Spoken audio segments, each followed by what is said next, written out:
चलो बेटा ना, कल की क्लास में हम लोग कोवेलेंसी स्टार्ट कर दी थी हम लोगों ने, और कोवेलेंसी में हम लोगों ने ये डिस्कशन किया था कि कोई भी एटम अपने ग्राउंड स्टेट में या एक्साइटेड स्टेट में जितने भी बॉन्ड्स फॉर्म कर सकता है उसको हम लोग क्या बोलते हैं बेटा, कोवेलेंसी। ठीक है, इस बॉन्ड्स के अंदर हम लोगों ने जब डेफिनेशन लिखी थी तो हमने सिर्फ इतना लिखा था कि number of bonds formed by an atom in its ground और एक्साइटेड स्टेट। उसमें कौन से बॉन्ड्स होंगे उस पर हमने कोई ज्यादा डिस्कशन नहीं किया था।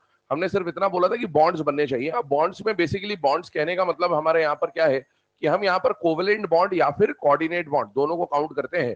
लेकिन अभी तक हमारा जो डिस्कशन कल चल रहा था वो कोवेलेंट बॉन्ड के आसपास चल रहा था कि जितने बॉन्ड्स बनेंगे, जितने अनपेयर्ड इलेक्ट्रॉन होंगे उतने कोवेलेंट बॉन्ड बनेंगे, और जितने बॉन्ड बनेंगे उतनी ही क्या हो जाएगी बेटा, कोवेलेंसी। ठीक है, लास्ट में हमने हेलोजन की कोवेलेंसी तक बात कर ली थी। सबसे पहले मैंने आपको बोला था कार्बन की कोवेलेंसी, फिर हमने देखा था नाइट्रोजन की कोवेलेंसी, फिर हमने देखा था ऑक्सीजन की कोवेलेंसी, फिर फास्फोरस की, फिर सल्फर की, और फिर हेलोजन की कोवेलेंसी। ठीक है, कार्बन की कोवेलेंसी क्या हो सकती थी बेटा, 2,4 है ना। ग्राउंड स्टेट में कार्बन की कोवेलेंसी 2 होगी और फर्स्ट एक्साइटेड स्टेट में इसकी कोवेलेंसी 4 होगी। नाइट्रोजन की कोवेलेंसी ग्राउंड स्टेट में 3, पर ये एक्साइटेशन नहीं दिखा सकता तो 3 ही रहेगा। ऑक्सीजन की कोवेलेंसी ग्राउंड स्टेट में 2, अगर ये एक्सपांड कर पाता तो 4 और 6 होता, लेकिन ये एक्सपांड कर नहीं सकते, इसीलिए ये कंडीशन बनी थी।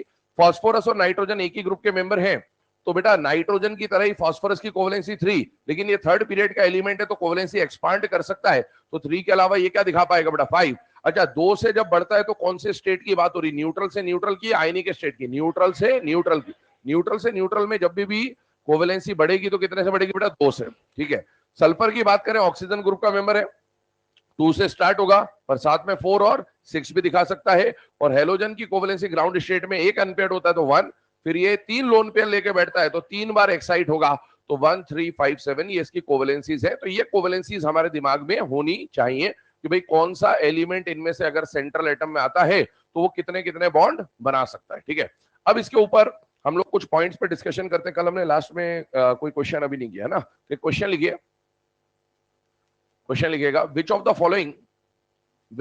Following compounds which of the following compounds can exist oblique cannot exist, which of the following compounds can exist oblique cannot exist, which of the following compounds can exist oblique cannot exist। मतलब यहां पर मैं आपके सामने कुछ compounds लिख रहा हूँ और उन कंपाउंड्स को देखकर आपको ये डिसाइड करना है कि इनमें से कौन कौन से कंपाउंड एग्जिस्ट करेंगे और कौन कौन से कंपाउंड एग्जिस्ट नहीं करेंगे। ठीक है, इंडिविजुअली बात करते हैं। क्वेश्चन आपको लिखा दिया गया है। पहला केस जो हम लोग ले रहे हैं वो मान लीजिए हम लोगों ने लिया बेटा CH2, एक ले लिया हम लोगों ने CH4, एक ले लिया हम लोगों ने CH6। सेकेंड एग्जाम्पल की बात करें तो नाइट्रोजन का केस है तो NH3, NH4, NH5, NH6, suppose ये केस हमने ले लिए। थर्ड ऑक्सीजन के केस में ले लेते हैं, मान लीजिए हमने ऑक्सीजन के केस में ले लिया OF2, फिर हमने ले लिया OF3, फिर हमने ले लिया OF4, फिर हमने ले लिया OF5, फिर हम लोगों ने ले लिया OF6। ठीक है, इसी तरीके से अगर हम लोग बात करें तो मान लीजिए फास्फोरस, सल्फर और क्लोरीन की बात करते हैं तो फास्फोरस में हमने ले लिया PCl3, फिर हमने ले लिया PCl4, फिर हमने ले लिया PCl5, फिर हमने ले लिया बेटा PCl6, और एक हमने ले लिया PCl7। इसी तरीके से अगर हम लोग बात करें तो सल्फर में SF2, SF3, SF4, SF5 और SF6 हम लोगों ने ले लिया, सपोज या SF7 भी ले लिया।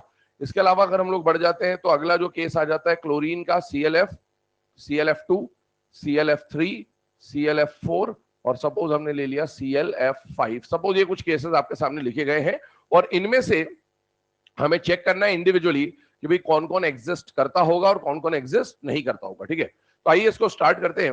बेटा सबसे पहला वाला जो केस है वहां पर आप देखिए आपको सेंट्रल एटम कौन दिख रहा है, कार्बन। ठीक है, मुझे बताइए कार्बन की ग्राउंड स्टेट में कोवेलेंसी कितनी होती है बेटा, 2। ठीक है, इसका मतलब है कार्बन 2 बॉन्ड बना रहा होगा। ठीक है, ये मत देखना कि 2 हाइड्रोजन है, हो सकता है एक ऑक्सीजन दे दे,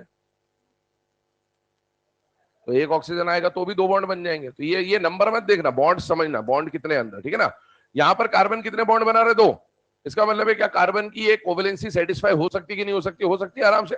अच्छा, कार्बन अगर 2 के बाद एक्साइट होता तो कितने पे जाएगा, 4 पे। ये सारे कंपाउंड देखो आयनिक है या न्यूट्रल है बेटा, न्यूट्रल। न्यूट्रल में जब भी कोवेलेंसी बढ़ेगी कितने से बढ़ेगी, 2 से। तो 2 के बाद बढ़ के कितना हो जाना चाहिए, 4। क्या ये पॉसिबल है या नहीं है, क्योंकि कार्बन एक्साइटेशन दिखाता है। अच्छा, 4 के बाद अगर बढ़ पाता तो कितने पे जाता, 6 पे। पर क्या ये पॉसिबल है, क्या नहीं, क्योंकि कार्बन के पास 6 इलेक्ट्रॉन होते ही नहीं। और या फिर हम ऐसा बात करें कि ये सेकंड पीरियड का एलिमेंट है और सेकंड पीरियड का एलिमेंट कभी भी 4 से ज्यादा बॉन्ड तो बना ही नहीं सकता, ये पॉसिबल ही नहीं है। और पूरी ऑर्गेनिक केमिस्ट्री में कार्बन के ऊपर आप बात करते हैं तो कार्बन कभी भी 4 से ज्यादा बॉन्ड नहीं बनाता, ये पता होना चाहिए। आगे बढ़ते हैं, बी वाले केस पे आते हैं। देखो नाइट्रोजन की ग्राउंड स्टेट में कितने अनपेड इलेक्ट्रॉन होते हैं? 3। तो नाइट्रोजन की ग्राउंड स्टेट में कोवेलेंसी 3 है। अगर ये एक्साइट हो पाता तो 3 के बाद कहां जाता? 5 पे, पर ये एक्साइट नहीं हो पाता। बेटा अगर एक्साइट होता तो 3 से 5 पे जाता, क्या ये 4 फिर भी बन सकता था क्या? नहीं, क्योंकि कोवेलेंसी जब भी बढ़ेगी कितने से बढ़ेगी? 2 से। 1 से तो बनना पॉसिबल है ही नहीं, और NH6 भी नहीं बन सकता। और या फिर आप यहां पर भी बोले तो NH5 NH6 क्यों नहीं बनेंगे? क्योंकि सेकंड पीरियड का सेंट्रल एटम कभी भी 4 से ज्यादा बॉन्ड बना नहीं सकता। आगे बढ़ते हैं, OF2 के बारे में बात करें। बेटा ऑक्सीजन की ग्राउंड स्टेट में कोवेलेंसी कितनी है बेटा? 2। अगर ये बढ़ता तो 2 से कहां पर जाता? 4 पे, पर ये बढ़ नहीं सकता। अगर और बढ़ता तो कहां जाता बेटा? 6 पे, बढ़ नहीं सकता। और बेटा न्यूट्रल में कोवेलेंसी 2 से बढ़ती तो बीच वाला केस तो वैसे भी पॉसिबल नहीं हो पाएगा न्यूट्रल फॉर्म में। आइए आगे बात करते हैं PCl3, PCl4, PCl5, PCl6, PCl7 की। बेटा फास्फोरस कौन से पीरियड का एलिमेंट है बेटा? थर्ड पीरियड के लिए अगर फास्फोरस की बात करें तो इसके पास ग्राउंड स्टेट में कितने अनपेड इलेक्ट्रॉन होते? 3। तो बेटा PCl3 तो बन जाएगा। फिर ये प्रमोट होगा, एक्साइट होगा तो क्या बना लेगा बेटा? PCl5 पॉसिबल है, बिल्कुल है। क्या बीच वाला पॉसिबल है? नहीं। अच्छा अगर ये एक और बार प्रमोट होता तो PCl5 से क्या बना पाता? PCl7, पर इसके पास तो PCl7 बनाने के लिए इलेक्ट्रॉन है ही नहीं, तो ये बन नहीं पाएगा, और बीच वाला तो वैसे भी पॉसिबल नहीं होगा। आगे बढ़ते हैं, सल्फर के बारे में याद करिए, कल पढ़ा था सल्फर की कोवेलेंसी 2, 4 और 6 होती है, ये बीच वाले केसेस पॉसिबल नहीं हो पाएंगे। क्लोरीन की बात करिए, हेलोजन की कोवेलेंसी 1, 3, 5 और 7 होती है, तो ये न्यूट्रल फॉर्म में बन पाने पॉसिबल नहीं है। नोट डाउन कर ले ऐसे फटाफट, आगे बढ़ते हैं। तो अभी हम लोगों ने सिर्फ न्यूट्रल वाले केसेस देखे, अब इसके बाद आयंस वाले केस में मैंने आपको बोला था कि आयन के केस में कोवेलेंसी 1 से भी बढ़ सकती है, तो उसको भी अब हम डिस्कस करेंगे। तो पहले ये न्यूट्रल वाले केसेस एक बार समझ ले और फिर आते हैं आयंस पे।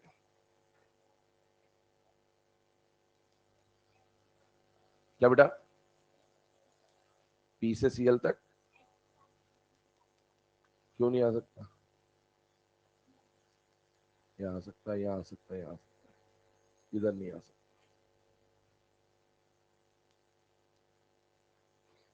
चले ना, अब आगे बढ़ते हैं इसमें। अभी तक जो हमने डिस्कशन किया उसके बाद नेक्स्ट पॉइंट पे हम लोग मूव करते हैं। नेक्स्ट पॉइंट क्या है बेटा? अब आयंस की तरफ मूव करेंगे। ध्यान सुनना, एक पॉइंट मैं आपको लिखा रहा हूं, यहां पर एक नोट बनाइएगा और नोट में पॉइंट्स लिखना स्टार्ट करेंगे। 5 पॉइंट्स लिखने हमें नोट के अंदर।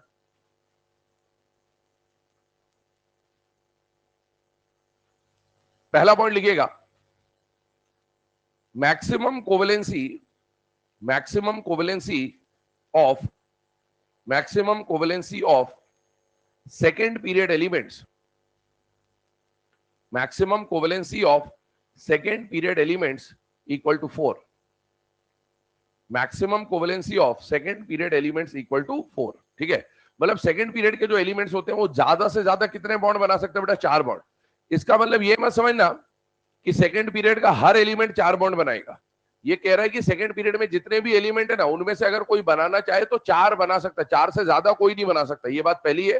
दूसरी बात, क्या वो 4 से कम बॉन्ड बना सकते हैं? बिल्कुल बना सकते हैं। तो हर कोई 4 नहीं बनाएगा, हो सकता है कोई 1 ही बनाए, कोई 2 बनाए, कोई 3 बनाए, कोई 4 बनाए, लेकिन 4 से ज्यादा उनमें से कोई भी नहीं बना सकता। ठीक है, आगे बात करते हैं, सेकेंड स्टेटमेंट की बात करते हैं। लिखिएगा, maximum coordination number, maximum coordination number of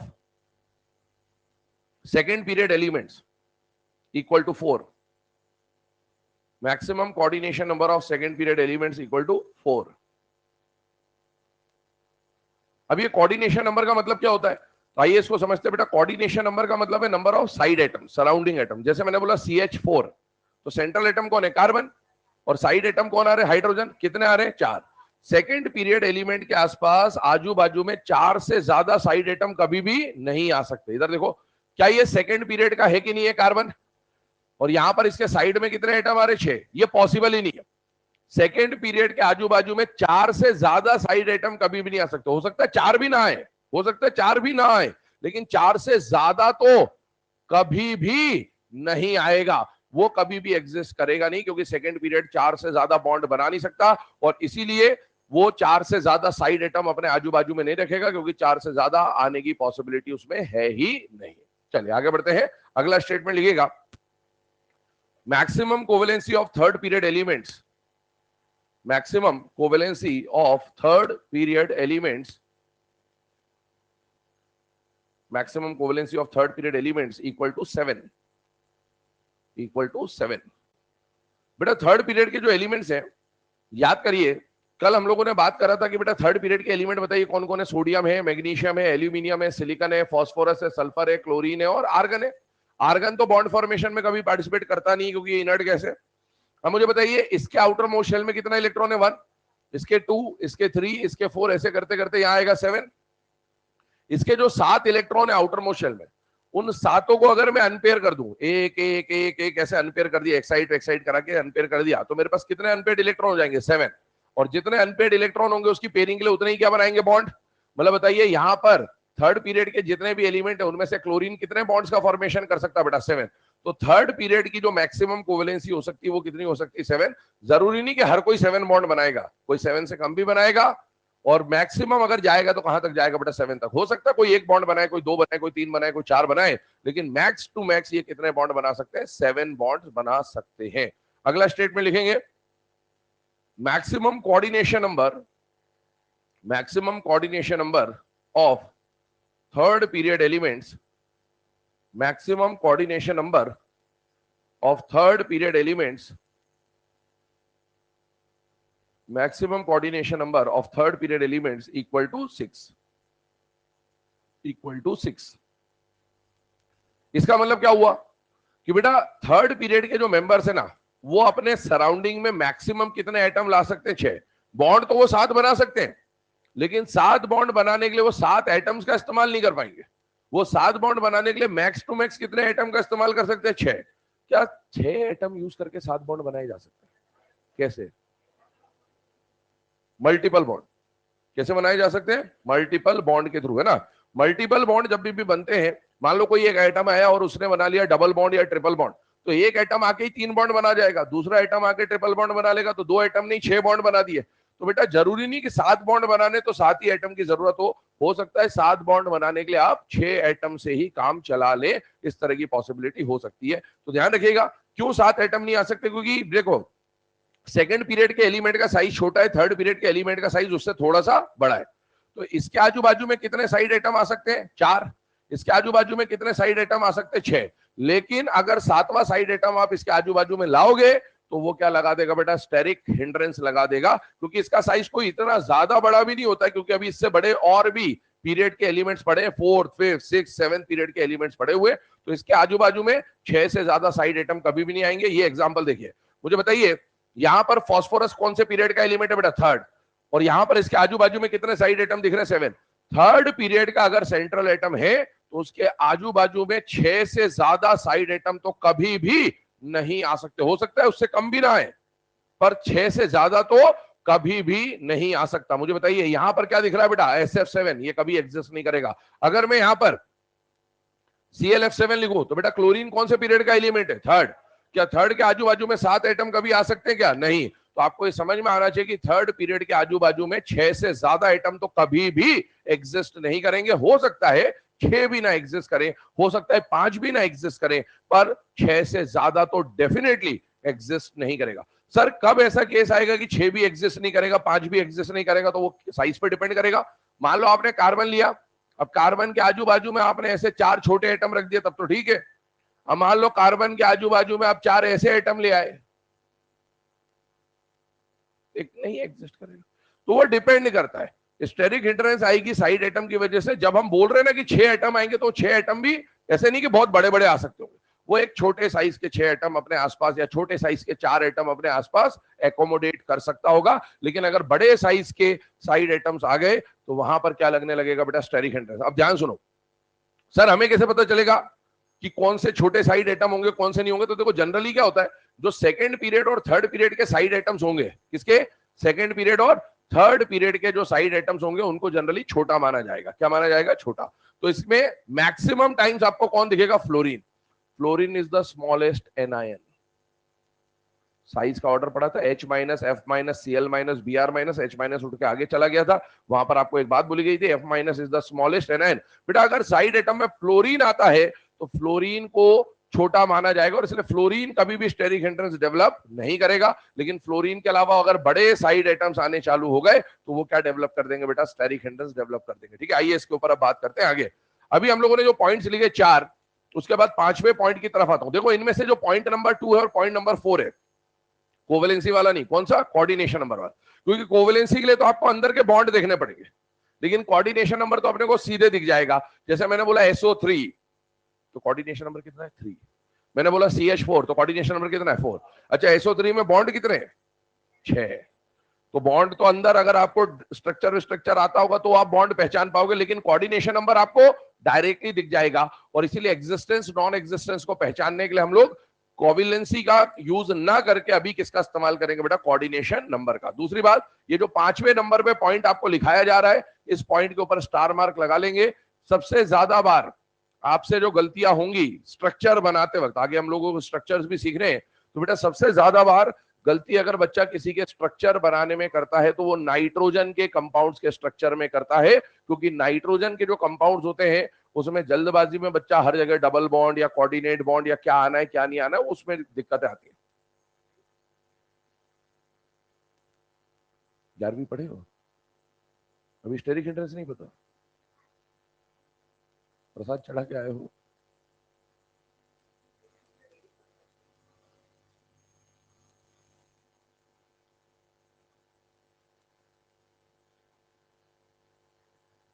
steric repulsion सुने हो, वही है। ठीक है, जब साइड एटम बड़े बड़े साइज के आ जाते हैं तो वो एक दूसरे को क्या करते हैं, रिपेल करते हैं, या एक दूसरे के जुड़ने को हिंडर करते हैं। हिंडर करते हैं मतलब रोकते हैं, तो उसे क्या बोलते हैं बेटा, स्टेरिक हिंड्रेंस, या उसी को क्या बोल सकते हो आप, स्टेरिक रिपल्शन। ठीक है, चलो आगे बढ़े। अब देखो ये जो 5वें वाले पॉइंट के ऊपर हम लोग बात कर रहे हैं, तो इस 5वें वाले पॉइंट में क्या कंडीशन आती है, आइए उसको समझते हैं। स्टेटमेंट बोल रहा हूं, लिखिएगा, स्टेटमेंट बोल रहा हूं, लिखिएगा। Maximum covalency of nitrogen, maximum covalency of nitrogen is equal to 4. Maximum covalency of nitrogen is equal to 4। Bracket में लिखिएगा 3 covalent bonds, 3 covalent bonds plus 1 coordinate bond, 3 covalent bonds plus 1 coordinate bond, 3 covalent bonds plus 1 coordinate bond. मतलब nitrogen की maximum covalency हमने क्या बोली बेटा, 4। इसका मतलब क्या हुआ कि नाइट्रोजन मैक्स टू मैक्स कितने बॉन्ड बना सकता है, 4 बॉन्ड बना सकता है। पर उन चारों में वो 4 कोवेलेंट नहीं बनाएगा, 3 बनाएगा कोवेलेंट और एक क्या बनाएगा बेटा, कोऑर्डिनेट बॉन्ड। अच्छा, कोऑर्डिनेट बॉन्ड कैसे बनता था, बराबर लेन देन से या अनइक्वल लेन देन से, अनइक्वल लेन देन से, है ना। तो वो कंडीशन आएगी, आइए उसके ऊपर डिस्कशन करते हैं एक एग्जाम्पल के थ्रू। और ध्यान सुनना, देखो कल हम लोगों ने जब पढ़ा था ना, तो हमने क्या बोला था कि नाइट्रोजन की कोवेलेंसी कितनी है बेटा, 3। ये बात लिखी हुई है। पर अभी मैं क्या बोल रहा हूं कि नाइट्रोजन की मैक्सिमम कोवेलेंसी कितनी है बेटा, 4। ये 3 जो हमने बोला था ना, इस 3 में हमने सिर्फ और सिर्फ किसको लिया था, अनपेयर्ड इलेक्ट्रॉन या कोवेलेंट बॉन्ड को। लेकिन क्या नाइट्रोजन के पास इन 3 बॉन्ड को बनाने के बाद एक लोन पेयर बचता था कि नहीं बचता था, बचता था।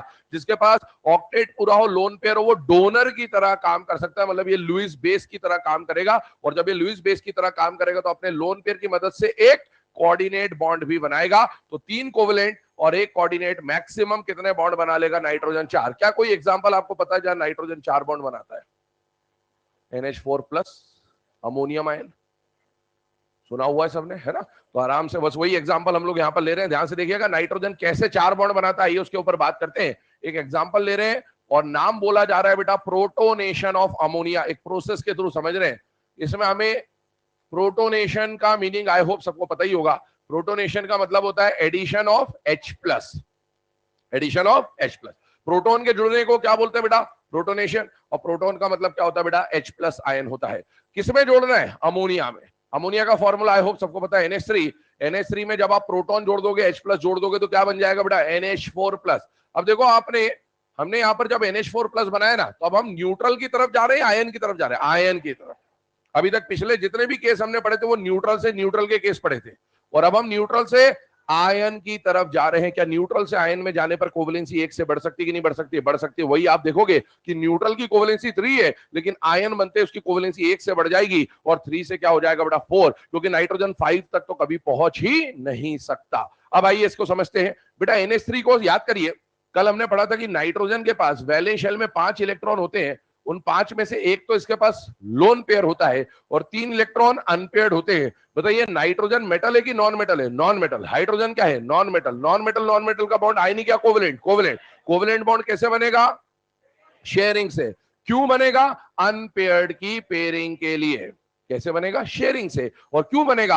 अनपेयर्ड की पेयरिंग के लिए। कितने अनपेयर्ड इसके पास? 3। इसको 3 की पेयरिंग करानी है। ऑक्टेट पूरा हो ना हो भाड़ में जाए, ऑक्टेट से कोई मतलब नहीं है। 3 अनपेयर्ड की पेयरिंग करानी है। पेयरिंग कराने के लिए साइड एटम में कौन आ रहा है? हाइड्रोजन। हाइड्रोजन के पास कितना अनपेयर्ड है? एक एक अनपेयर्ड है। 3 हाइड्रोजन आए, अपने एक एक अनपेयर्ड लेके आ गए।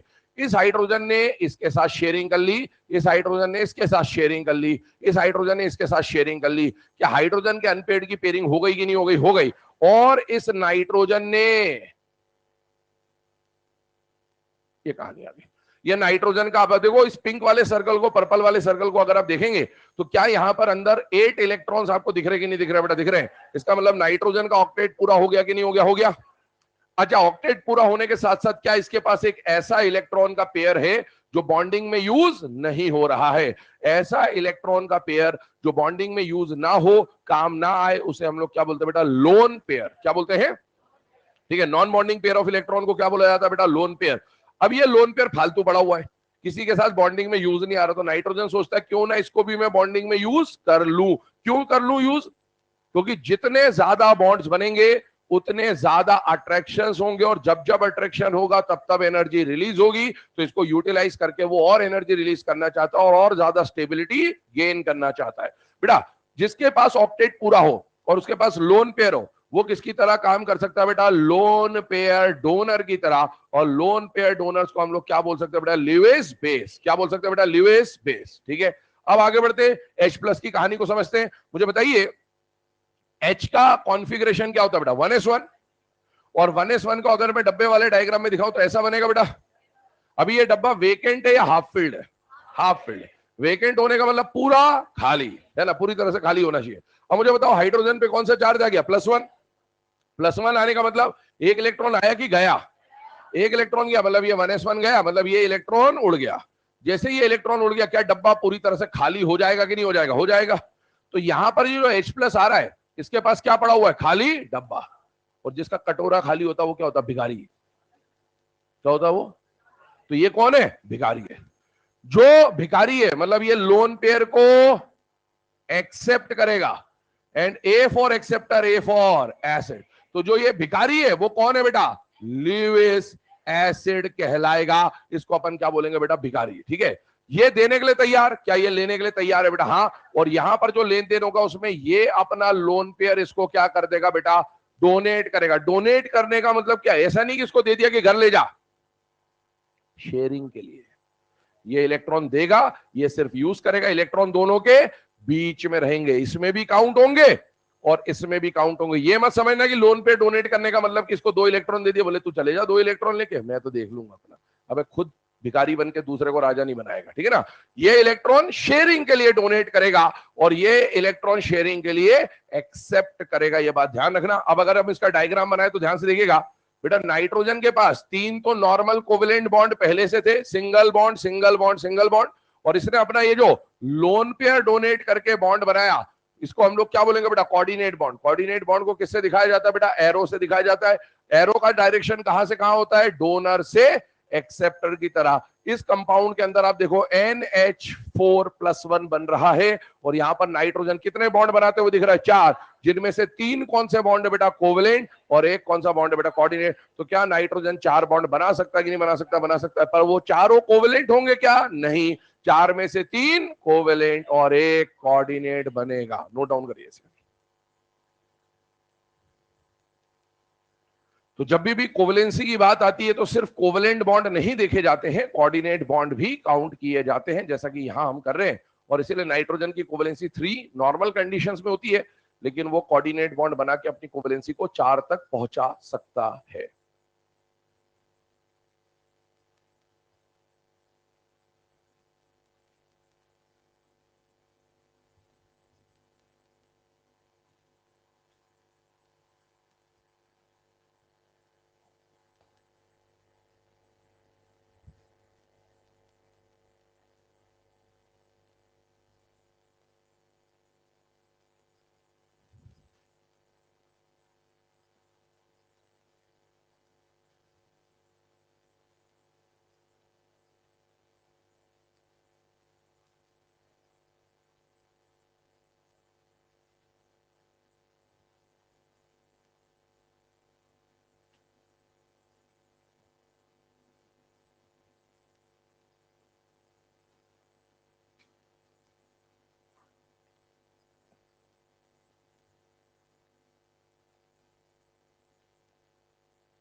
लिख लिया भाई सबने? चले अब आगे बढ़ते हैं इसमें। यहां पर हम लोगों ने कोवेलेंसी के ऊपर बात कर ली। अब देखो यहां पर हम लोग न्यूट्रल से किसके ऊपर मूव करके बेटा, आयन। और क्या आयन में कोवेलेंसी 1 से इंक्रीज हो सकती है? तो बिल्कुल हो सकती है। अब इसी की तरफ हम लोग मूव करने वाले, ठीक है ना। हम यहाँ पर कुछ क्वेश्चंस डिस्कस करेंगे बेटा, और वो क्वेश्चंस क्या है आइए उसके ऊपर डिस्कस करते हैं। आपके सामने यहां पर ये कुछ केसेस लिखे हुए हैं, ठीक है। यहां पर आप देख सकते हो क्वेश्चन आपके सामने लिखा है which of the following can exist या which of the following can not exist, इस तरह की बात है। और जितने भी यहां पर रिएक्शन में प्रोडक्ट आपको दिखाए गए वो सारे न्यूट्रल है या आयनिक है बेटा? आयनिक। मतलब हम आयंस के बारे में पढ़ने वाले कि कौन सा आयन एग्जिस्ट करेगा और कौन सा आयन एग्जिस्ट नहीं करेगा। और जब भी आयंस के एग्जिस्टेंस नॉन एग्जिस्टेंस का क्वेश्चन आएगा तो वो question Lewis acid Lewis base concept से सॉल्व होगा, जो अभी हमने सीखा, ठीक है। इसमें से जो पहला वाला इक्वेशन है उसके बारे में पहले मैं आपको समझा देता हूं कि कैसे क्या चेक करना है। पहले इसका एक्चुअल प्रोसेस हम लोग समझ लेते हैं। और वो प्रोसेस क्या है कि लेंदी प्रोसेस होगा, तो एग्जाम में अपने पास उतना टाइम नहीं होगा कि अपन बार बार वो लेंदी प्रोसेस लगाएं, तो फिर हम लोग जुगाड़ मेथड से सॉल्व कर लेंगे सीधे सीधे। लेकिन हाँ, प्रोसेस हमें, कॉन्सेप्ट हमें पता होना चाहिए। क्वेश्चन बोल रहा हूं, लिख लेना, वही वाला क्वेश्चन है। Determine which of the following can exist oblique cannot exist. Determine which of the following can exist oblique cannot exist. Determine which of the following can exist oblique cannot exist. चलिए ना, अभी जो point आपको बोला है ना कि which of the following can exist या which of the following can not exist, इसके ऊपर बात करते हैं, ध्यान सुनना। मान लीजिए आपको एक एग्जाम्पल दिया गया और वो एग्जाम्पल कौन है बेटा? BeF4 2- और पूछा गया कि क्या ये आयन नेचर में एग्जिस्ट करता है या क्या ये आयन नेचर में एग्जिस्ट नहीं करता है।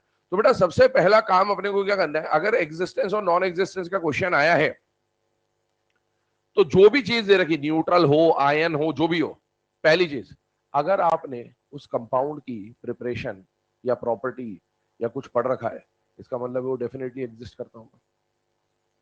और अगर कुछ पढ़ा है उसके बारे में, प्रिपरेशन पढ़ा होगा, प्रॉपर्टी पढ़ा होगा, कभी उसके बारे में, जैसे मैंने बोला अमोनिया, तो क्या आप अमोनिया के बारे में कुछ ना कुछ पढ़ते हैं कि नहीं पढ़ते? पढ़ते क्यों है? उसकी प्रॉपर्टी क्यों पढ़ी होगी आपने? क्योंकि वो एग्जिस्ट करता होगा, तभी तो आपने उसकी प्रॉपर्टी पढ़ी। सबसे पहली चीज है ना, बेसिक बात है ये बिल्कुल, कि आपसे पूछा कि कौन एग्जिस्ट करता है कि नहीं कर सकता, हर जगह लॉजिक लगाने मत बैठ जाना। अगर उस कंपाउंड के बारे में आपने अपने सिलेबस में कुछ पढ़ा है कि ये इससे रिएक्ट करता है, उससे रिएक्ट करता है, इसका ऐसा है और वैसा है, फलाना है, ढिमाका है, तो इसका मतलब आपको समझ में आना चाहिए कि वो एग्जिस्ट करता होगा। अब जिसके बारे में आपने कभी पढ़ा ही नहीं कि भैया ये है कि नहीं है, उसके बारे में आप सोचिए, कॉन्सेप्ट लगाइए कि भैया एग्जिस्ट कर सकता है कि नहीं कर सकता। वैसे एग्जाम में आपको ज्यादा टिपिकल क्वेश्चन नहीं देता है। हम लोग जैसे यहाँ पर भी अभी जब स्लाइड की बात करेंगे ना, तो आपके सामने 6 केस ये है, 5 केस ये है, टोटल कितने केसेस पढ़ेंगे? 11। अब सवाल ये उठेगा कि सर ये 11 ही क्यों पढ़ेंगे, क्या इसके अलावा और कोई नहीं आ सकता? देखो आने को तो कुछ भी आ सकता है, लेकिन ये वो केसेस हैं जो आपकी एनसीईआरटी के अंदर है, तो इसीलिए इसके बाहर से आज तक कभी क्वेश्चन आया नहीं है और आने की पॉसिबिलिटी भी नहीं है, ठीक है। तो हम लोग सिर्फ लिमिटेड केसेस को टारगेट इसलिए करेंगे क्योंकि एग्जिस्टेंस नॉन एग्जिस्टेंस अपने आप में बहुत बड़ा टॉपिक है। दुनिया में ऐसे लाखों करोड़ों मॉलिक्यूल है जिसके बारे में आपसे पूछा जा सकता है कि भैया ये एग्जिस्ट करता है कि ये एग्जिस्ट नहीं करता, कोई भी बना के दे देगा। तो ऐसे तो इनफाइनाइट केसेस हैं, लेकिन अब हम हर केस को नहीं डिस्कस करेंगे, हम वही डिस्कस करेंगे जो हमें कहीं ना कहीं हमारे सिलेबस में काम आ रहा होगा, ठीक है। तो आइए स्टार्ट करते हैं BeF4 2- से। सबसे पहली बात, एग्जाम में इसको पूछने के दो तरीके होंगे, या तो ये पूरी इक्वेशन लिख के देगा आपको BeF4 2- कैसे बना, और हो सकता है कि एग्जाम में इक्वेशन ना लिख के दे, सिर्फ इतना दे दे कि BeF4 2- एग्जिस्ट करता है कि नहीं करता है। अब जब ऐसा आया ना, तो इक्वेशन आपको खुद बनानी आनी चाहिए। तो ये खेल भी समझ ले, इक्वेशन अगर उसने पूरी लिख के दे दी तब तो काम आसान ही है, कैसे क्या सॉल्व करना होगा वो देखेंगे। लेकिन अब इक्वेशन अगर खुद बनानी है तो कैसे बनाओगे? मुझे बताइए, इस आयन के ऊपर प्लस आ रहा है या माइनस आ रहा है बेटा? माइनस। अच्छा मुझे बताओ, बेरिलियम और फ्लोरीन में से अपने ऊपर माइनस कौन रखना चाहेगा? इतनी बात समझ में आती है? बेरिलियम तो मेटल है, मेटल तो अपने ऊपर पॉजिटिव चार्ज एक्वायर करता है, और फ्लोरीन क्या है? Non metal. नॉन मेटल अपने ऊपर कौन सा चार्ज एक्वायर करता है? नेगेटिव। अच्छा मुझे बताइए, फ्लोरीन पे अगर नेगेटिव आ रहा है तो फ्लोरीन के जो आयन्स हैं, बताइए फ्लोरीन किस टाइप के आयन फॉर्म करना पसंद करता है? F-। क्यों करता है F-? क्योंकि इसके वैलेंस शेल में 5 इलेक्ट्रॉन होते हैं, 1 इलेक्ट्रॉन मिलते हैं, इसका क्या हो जाएगा बेटा? ऑक्टेट पूरा हो जाएगा। तो नेचर में फ्लोरीन का जो आयन मिलता है, फ्लोराइड आयन, वो कौन होता है बेटा? F- होता है। अब मुझे बताओ यहां पर कितना चार्ज है? -2। अगर मान लो इसके अंदर एक ही F- होगा तो फिर -1 आना था। अगर -2 आ रहा है मतलब एक F- है इसके अंदर की 2 F- है बेटा, 2 F- होंगे इसके अंदर, तभी तो इसके ऊपर कितना चार्ज आएगा बेटा? -2। इसमें से कितने F- निकाल दे बेटा? 2 F माइनस निकाल दीजिए, बचा जो भी होगा ना वो न्यूट्रल होगा। तो ये आपने इक्वेशन फ्रेम करना सीखी इसकी कि भैया ये इक्वेशन बनी कैसे, और यही इक्वेशन आपको यहां लिख के दी गई है कि BeF2 में जब दो F माइनस जोड़ दोगे तो क्या बन जाएगा, BeF4 माइनस 2। जरा इस पे बात कर ले, मुझे बताओ अगर इसको बनाना है, ठीक है, BF6 माइनस 3, इसको मत देखिए आप इक्वेशन को, आप खुद इमेजिन करिए। मान लो आपको बोला गया कि BF6 3 माइनस बनाना है, तो मुझे बताइए इस पे प्लस आ रहा है या माइनस आ रहा है, माइनस। माइनस बोरॉन रखेगा कि फ्लोरीन रखेगा, फ्लोरीन मोस्ट इलेक्ट्रोनेगेटिव एलिमेंट है भाई, तो फ्लोरीन क्या रखेगा, माइनस। फ्लोरीन का आयन क्या बनता है, F पे -1 या F पे -2 या F पे -3, F पे -1, और यहां कितना आ रहा है, -3 आ रहा है। इसका मतलब एक F माइनस होगा कि 2 F माइनस होगा कि 3 F माइनस होगा, 3। 6 में से 3 F माइनस अलग कर दिए तो बचा हुआ क्या है, BF3। तो ये इक्वेशन इस तरह से बन के आ जाएगी। तो पहली बात तो अपने को ये इक्वेशन फ्रेम करनी आनी चाहिए। मुझे बताइए PCl6 माइनस, फास्फोरस और क्लोरीन में से माइनस कौन रखेगा, क्लोरीन। कितना माइनस है, एक, तो एक Cl माइनस होगा, बचा हुआ क्या हो जाएगा, न्यूट्रल। क्या ये बात समझ में आ गई आपके, ठीक है। अब आगे बढ़ते हैं, यहां पर ये जो केस आपको बताया गया है, ठीक है, इसको समझते हैं। अब मुझे बताओ BeF4 2 माइनस कब बन पाएगा, जब इन दोनों में बॉन्ड बन गया। अगर BeF2 और 2F माइनस में बॉन्ड बन गया तो ये एग्जिस्ट करेगा, और मान लो इनमें बॉन्ड नहीं बन पाया किसी भी कारण से, तो वो एग्जिस्ट नहीं करेगा। तो इसका हमें बॉन्डिंग पैटर्न सीखना पड़ेगा कि भैया इसमें बॉन्ड बन पाएगा कि नहीं बन पाएगा। अच्छा, अब इनमें बॉन्ड जब बनेगा तो कैसे बनेगा, क्यों बनेगा, उसको समझते पहले BeF2 की कहानी समझ लेते हैं। बेटा BeF2 में सेंट्रल एटम कौन है, बेरिलियम। बेरिलियम का एटॉमिक नंबर क्या है, 4। कॉन्फिगरेशन क्या है बेटा, 1s2 2s2। बॉन्डिंग में हमेशा कौन पार्टिसिपेट करता है बेटा, आउटर मोस्ट शेल। कौन पार्टिसिपेट करता है, बोलना है, कौन पार्टिसिपेट करता है। बोलोगे तो याद होगा, नहीं बोलोगे तो यही मिलेंगे अगले साल, ध्यान रखना। क्योंकि क्या, जब तक बोलेंगे नहीं ना तब तक अपने को चीजें रिकॉल नहीं होंगी। ये सब बचपन से सीखा बच्चे, ए फॉर एप्पल खिलवाया था ना नर्सरी में, 1 साल तक मैडम ने क्या बोला था, ए फॉर एप्पल चिल्लाओ, है ना। मैडम बोलती थी उधर से ए फॉर, अपन चिल्लाते थे एप्पल। याद आ रहा है कुछ, बस बेटा वही कहानी है, जीवन की वही कहानी है। बोलते रहोगे याद होते रहेगा, नहीं बोलोगे याद नहीं होगा, आएगा सुनोगे गायब हो जाएगा। जब तक बोलेंगे तो अपन एक तो जागते भी रहेंगे, सबसे बड़ी चीज वही है, खुद को जगा के रखना। जगाने के लिए यहाँ पर कोई हु साहब जी नहीं आएंगे, जागते रहो सोते रहो, कोई परेशानी नहीं, ठीक है ना। तो इसीलिए खुद को जगा के रखें पहली बात, और कंपटीशन धीरे धीरे कम होते जाएगा ऑटोमेटिकली। अभी एक ही टेस्ट हुआ है, अभी अगला होगा, फिर कंपटीशन थोड़ा सा कम हो जाएगा, फिर तीसरे टेस्ट के बाद फिल्टर हो जाएंगे सब, ठीक है। तो इसीलिए लगे रहे और पढ़ते रहे, है ना। जब तक खुद को जगा के रखोगे तब तक ही खेल में हो। खुद को जगाना भूल गए और कंटिन्यूटी छोड़ी तो खेल से बाहर हो ऑटोमेटिकली, चाहे कितनी भी कोशिश कर लो, करके देखो, 1 साल आपके पास है, ट्राई कर लीजिए। चलिए 1s2 2s2 कहानी समझेंगे, ठीक है ना। 2s2 की जब बात कर रहे हैं तो बेटा बॉन्डिंग में कौन पार्टिसिपेट करता है, इनर शेल या outer most shell, outer most shell. मुझे बताइए आउटर मोस्ट शेल कौन सा है बेटा, सेकंड है बेटा, है ना। और सेकंड में कौन कौन होता है, S भी होता है और P भी होता है, D नहीं होता। यहाँ पर P की अभी जरूरत नहीं पड़ी है, लेकिन P होता जरूर है। आइए इसके ग्राउंड स्टेट को रिप्रेजेंट करते हैं। तो बेटा ये हमने बनाया 2s और ये हमने क्या बना दिया बेटा 2p। ये आ गया 2s, ये आ गया 2p। बताइए 2s में कितने इलेक्ट्रॉन है बेटा, 2। 2p क्या पड़ा हुआ है, खाली। अच्छा मुझे बताओ BeF2 जो बनेगा, अभी हम BeF2 की कहानी समझ रहे हैं, बाकी सब भूल जाइए। बेरिलियम ने BeF2 में कितने बॉन्ड बना रखे होंगे, 2। अच्छा BeF2 में बेरिलियम मेटल है कि नॉन मेटल है, मेटल। फ्लोरीन क्या है, मेटल। नॉन मेटल का बॉन्ड आयनिक या कोवलेंट, आयनिक। आयनिक होना चाहिए, होना क्या चाहिए, आयनिक। लेकिन मुझे बताइए ये आयनिक है या कोवलेंट है, कोवलेंट। कोवलेंट बॉन्ड क्यों बनता था, ऑक्टेट के लिए या अनपेड की पेयरिंग ले। अभी बताओ इसके पास तो कोई अनपेड है ही नहीं, फिर भी इसने BeF2 बनाया। क्यों बनाया होगा, अनपेड की पेयरिंग के लिए बनाया होगा। तो पहले तो क्या करें, अनपेड करवाएं। अनपेड कैसे करवाओगे, जंप करवा के। क्या ये प्रमोशन या एक्साइटेशन दिखा सकता है कि नहीं दिखा सकता, दिखा सकता है। सेम शेल में अगर लोन पेयर है और खाली डब्बा है तो एक्साइटेशन हो सकता है। यहां पर आ गया 2s, यहां पर आ गया 2p। क्या अब इसके पास 2 अनपेड इलेक्ट्रॉन है या नहीं बेटा, है। अब जितने अनपेड इलेक्ट्रॉन है उसकी पेयरिंग के लिए उतने ही क्या बनाएगा बेटा, कोवलेंट बॉन्ड। कितने कोवलेंट बॉन्ड बनाएगा, 2। बॉन्ड बनाने के लिए कौन आ रहा है, फ्लोरीन। इसकी बात नहीं चल रही, अभी इसी की बात चल रही, ठीक है ना। फ्लोरीन के पास कितना अनपेड होता है, एक फ्लोरीन अपना अनपेड लाएगा, इससे पेयरिंग करेगा, और एक फ्लोरीन अपना अनपेड लाएगा और इससे पेयरिंग करेगा। अब मुझे बताओ यहां पर ये जो पेयरिंग हुई इससे BeF2 का फॉर्मेशन हो गया कि नहीं हो गया? हो गया। अच्छा, BeF2 बनने के बाद क्या इसके पास डब्बे खाली है या नहीं है बेटा? है। और अगर किसी के पास डब्बा खाली है तो क्या वो लोन पेयर लेने के लिए तैयार बैठा है कि नहीं बैठा? बैठा है। बताओ इसका कटोरा खाली है कि नहीं है? बताओ ये राजा है कि भिखारी है? भिखारी। और भिखारी को अपन क्या बोलेंगे बेटा? Lewis acid. अब मुझे बताओ यहां पर देने के लिए कौन आ रहा है बेटा? F-। मुझे बताओ, क्योंकि ये लुईस एसिड है तो सामने कोई लुईस बेस होना चाहिए। बेटा फ्लोरीन के वैलेंस शेल में कितने इलेक्ट्रॉन होते हैं बेटा? 7। और एक पे माइनस भी लग रहा है। माइनस का मतलब एक एक्स्ट्रा इलेक्ट्रॉन आ गया बेटा। अब मुझे बताओ फ्लोराइड आयन को जब आप देख रहे हो तो इसके आसपास कितने इलेक्ट्रॉन दिख रहे हैं? 8। साथ ही साथ क्या लोन पेयर भी है या नहीं है बेटा? है। सारे लोन पेयर ही है, वो बॉन्डिंग में कोई भी यूज अभी तक नहीं हुआ है। तो जिसका ऑक्टेट पूरा और साथ ही साथ अगर उसके पास लोन पेयर है तो किसकी तरह काम कर सकता है? लुईस बेस की तरह। क्या ये लोन पेयर देने के लिए तैयार? हाँ। क्या ये लोन पेयर लेने के लिए तैयार? हाँ। दोनों के बीच में लेन देन हो जाएगा कि नहीं हो जाएगा? हो जाएगा।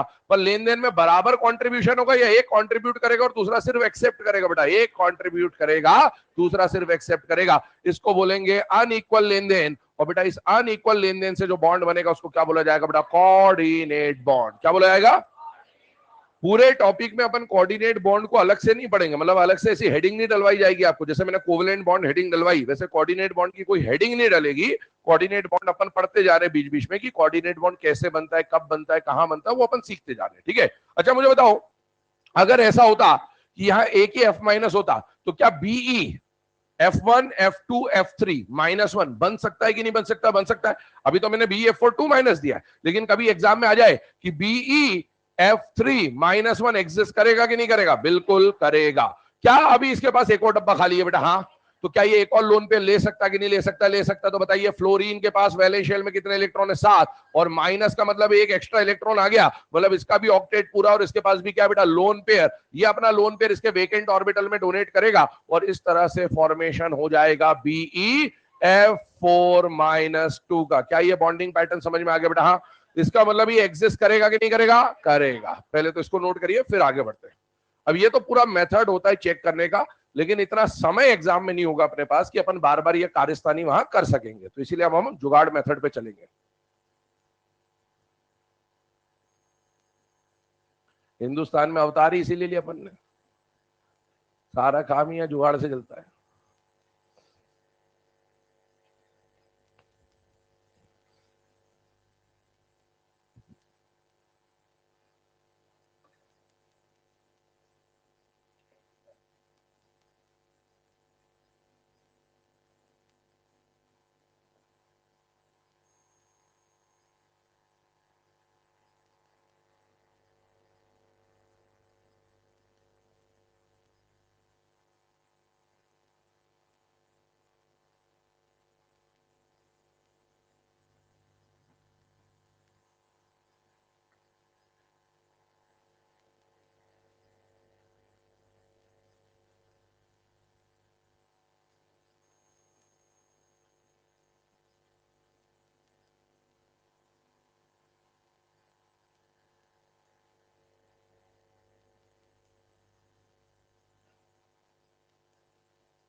अब ये जो कंपाउंड बना है बेटा BeF4-, इसमें बताइए बेरिलियम कितने बॉन्ड बनाते हुए दिख रहा है आपको?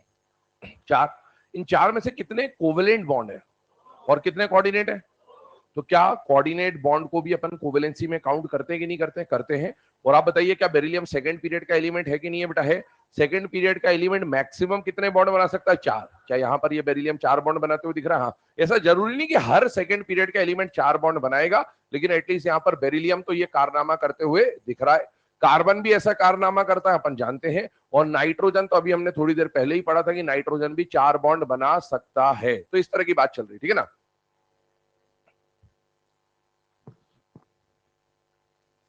भूल गया बेटा मैं क्या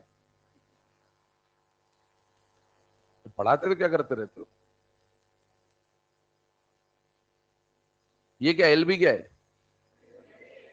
तो फिर वो क्या होगा?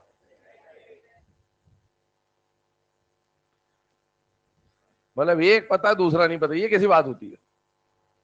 चलो इधर ध्यान दो, अब आगे इसमें ध्यान देते हैं, ठीक है, ध्यान से देखिएगा। सबसे पहले कंडीशन की बात करते हैं। यहां पर एग्जिस्टेंस नॉन एग्जिस्टेंस इक्वेशंस आपके सामने लिखी हुई हैं, इक्वेशन लिख लो एज इट इज। इक्वेशंस आपके सामने लिखी हुई है। अब देखो इन इक्वेशंस में बात करते हैं और आपसे पूछा गया है एग्जिस्टेंस और नॉन एग्जिस्टेंस के बारे में। पहला इक्वेशन हमने ऑलरेडी पढ़ लिया है। मुझे बताइए अब इन इक्वेशंस को अपन डायरेक्टली सॉल्व करेंगे, कैसे डायरेक्टली सॉल्व करेंगे, आइए उस पर बात करते हैं। लिखना बंद करते हैं और समझ ले थोड़ी देर के लिए, ठीक है। एक बात बताओ, पहला वाला जो इक्वेशन है उसको जरा ध्यान से देखें।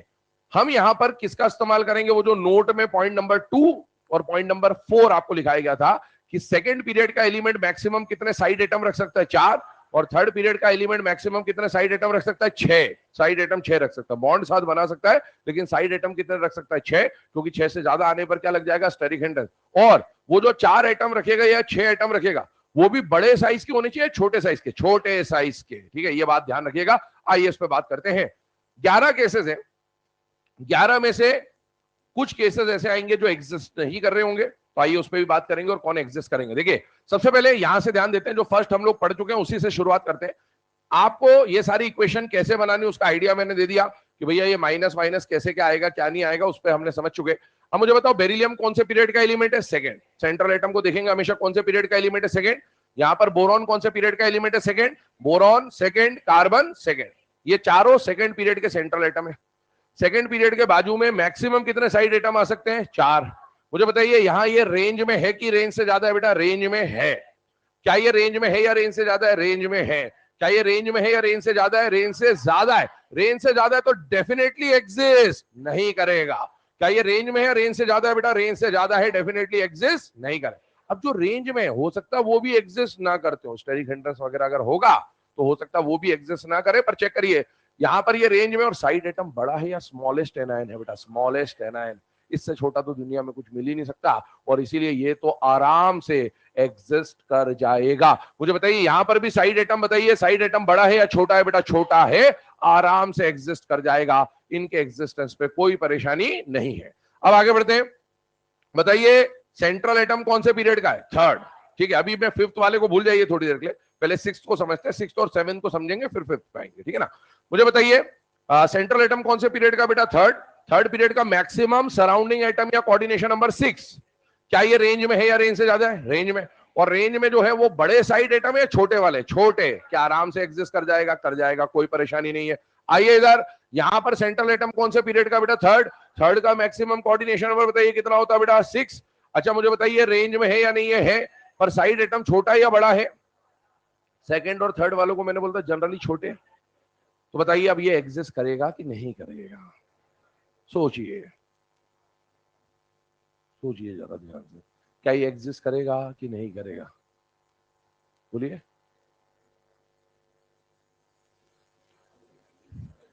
ये एग्जिस्ट नहीं करेगा, है ना। अब क्यों नहीं करेगा उसके ऊपर अभी हम थोड़ी देर के बाद आते हैं, उसका रीजन हमें लिखना होगा। अब आते हैं पीछे वाले केस पे, फिफ्थ वाला। आइए मुझे बताइए यहां पर सेंट्रल एटम सिलिकॉन था थर्ड पीरियड का और 6 क्लोरीन।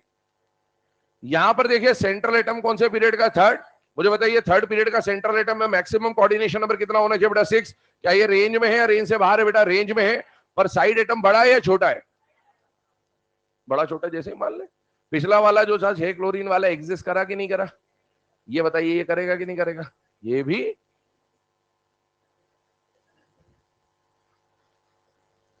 अब ये दिक्कत वाली बात है ना, तो इसी को हमको समझना है, इसलिए मैंने बोला पहले सेवेंथ को समझेंगे फिर फिफ्थ को समझेंगे। जो सिलिकॉन था वो भी थर्ड पीरियड का, फास्फोरस भी थर्ड पीरियड का, एक के बाजू में 6 क्लोरीन नहीं आ पाए और एक के बाजू में 6 क्लोरीन आ गए, यही तो दिक्कत है। अब उसमें भी कहानी क्या है, उल्टा है, बल्कि उल्टा है, बल्कि इसको एग्जिस्ट नहीं करना चाहिए था और उसको एग्जिस्ट करना चाहिए था। ये जो मैंने बोला ये किसको समझ में आया कि इसको करना चाहिए था उसको नहीं करना चाहिए था, ये क्या, क्यों क्यों ऐसा बोला गया, साइज की वजह से।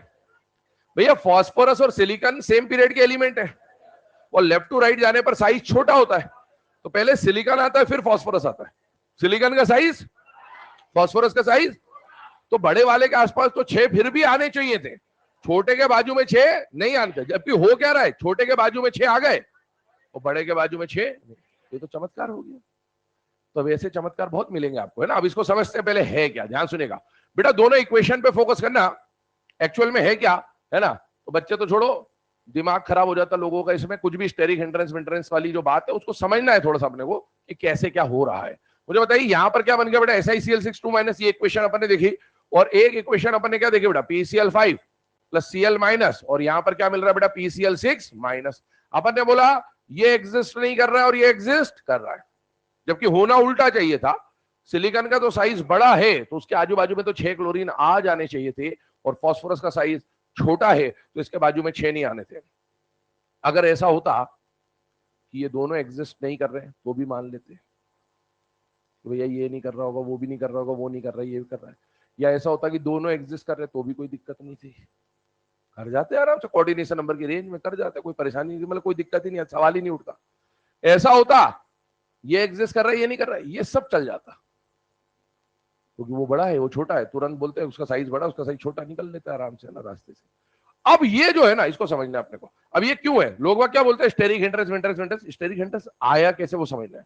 स्टेरिक हिंड्रेंस में सबका ध्यान यहां रहता है, ध्यान यहां नहीं रखना, ध्यान यहां रखना है। क्या एनायन का साइज पेरेंट एटम के मुकाबले बड़ा होता है, क्लोरीन के मुकाबले Cl माइनस का साइज बड़ा होगा। यहाँ 4 छोटे एटम है, साइड एटम क्लोरीन, और 2 बड़े एटम, यहाँ 5 छोटे और 1 बड़ा। अब मुझे बताओ ज्यादा स्टेरिक हिंड्रेंस कहाँ आएगा, ऊपर वाले में कि नीचे वाले में, ऊपर वाले में, और इसीलिए वो एग्जिस्ट नहीं।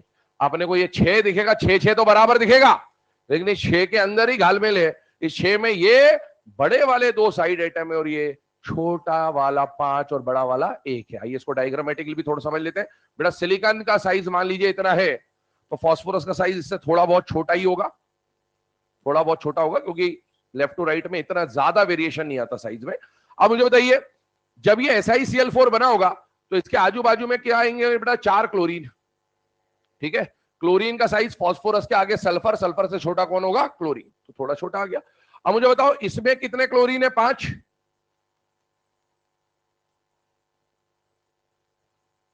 ये लगा दिया मैंने 5 क्लोरीन। ये तो इनके इनिशियल कंपाउंड अपन ने बना दिया। अब अगर SiCl6 2 माइनस बनाना है तो कितने Cl माइनस को आना पड़ेगा, 2 को। क्या Cl माइनस का साइज Cl के मुकाबले बड़ा होगा कि छोटा होगा, बड़ा होगा। एनायन का साइज पेरेंट एटम से बड़ा होता है, 2 बड़े आयन आएंगे, और यहां पर कितना बड़ा आयन आएगा, एक ही बड़ा आयन आएगा। तो इसका मतलब है यहां पर तो वो फिर भी स्टेरिक रिपल्शन या स्टेरिक हिंड्रेंस कम फील करेगा, जबकि यहां पर 2 बड़े आयन आने की वजह से स्टेरिक हिंड्रेंस क्या लगेगा बेटा, ज्यादा। साथ ही साथ नेगेटिव नेगेटिव भी एक दूसरे को रिपेल कर जाएंगे, और इसीलिए इसका एग्जिस्टेंस पॉसिबल नहीं होगा और इसका एग्जिस्टेंस पॉसिबल हो जाएगा। क्या ये बात क्लियर हो गई बेटा सबको, ठीक है।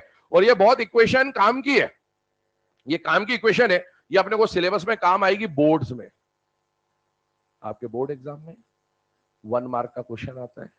10 पेपर में से जब आप सॉल्व करोगे लास्ट में प्रीवियस ईयर के पेपर, तो 10 में से 7 पेपर में मिलेगा,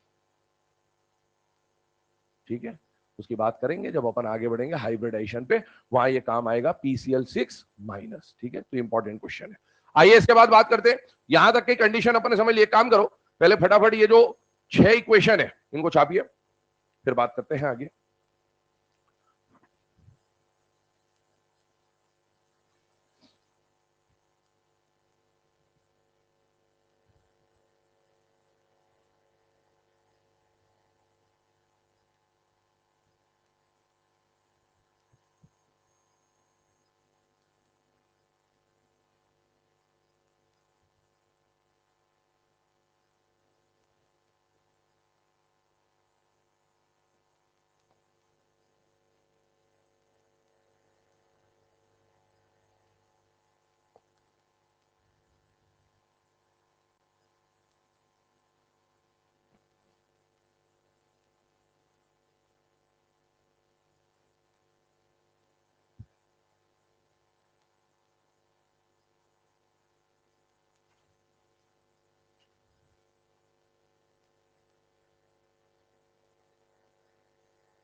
चलिए ना, इसके बाद जो नेक्स्ट इक्वेशंस है इसमें 7th वाली जो इक्वेशन है उसको लिख ले, और इसका रीजन मैं बोल दे रहा हूं तो रीजन लिख लेना।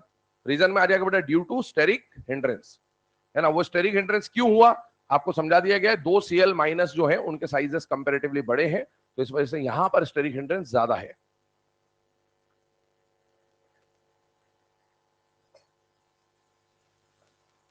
Due to steric hindrance.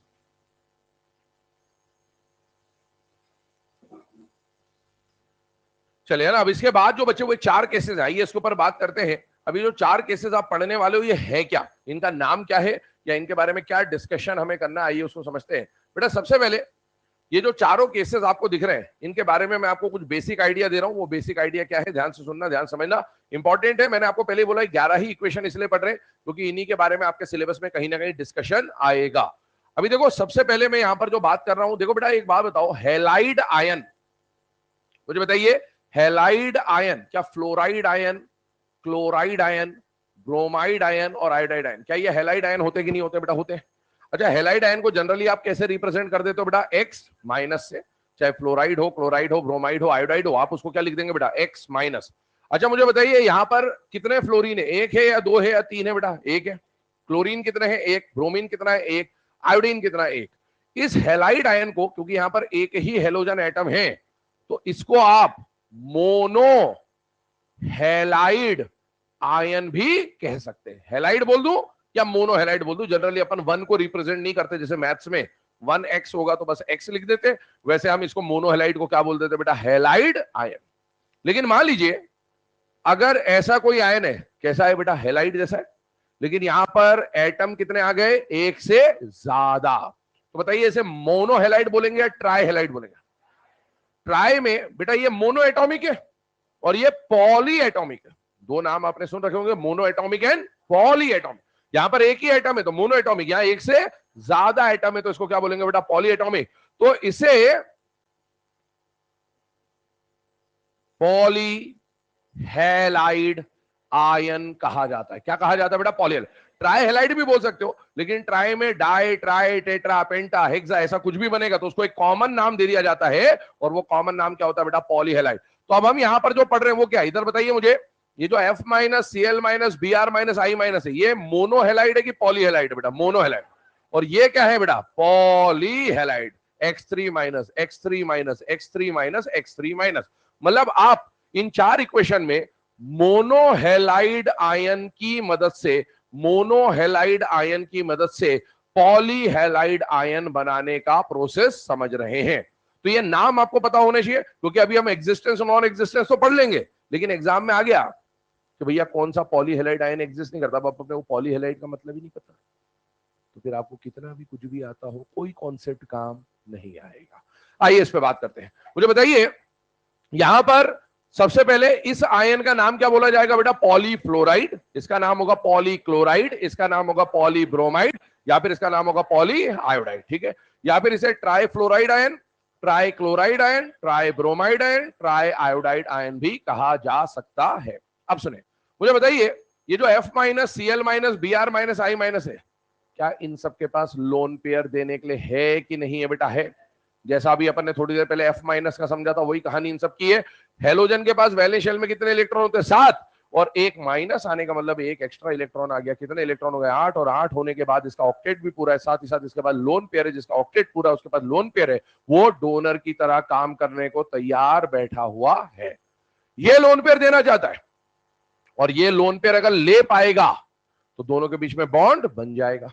Bond बन जाएगा तो ये एग्जिस्ट करेगा, बॉन्ड नहीं बन पाया तो ये एग्जिस्ट नहीं करेगा। अब मुझे बताइए अगर ये लोन पेयर दे रहा है, इसको लोन पेयर लेना, बताइए इसके पास लेने के लिए, लोन पेयर लेने के लिए जगह है कि नहीं है बेटा? नहीं है।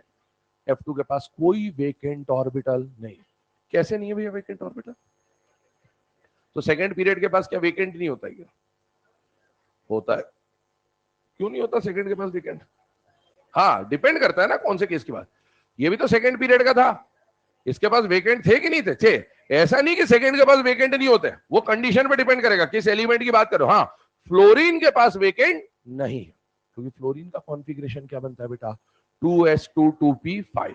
2p5 का मतलब है p में 3 डब्बे होते हैं, px py pz, और p5 को जब भरोगे तो 1 2 3 4 5, इसमें भी इलेक्ट्रॉन है, इसमें भी इलेक्ट्रॉन है, इसमें भी इलेक्ट्रॉन है, वेकेंट नहीं है।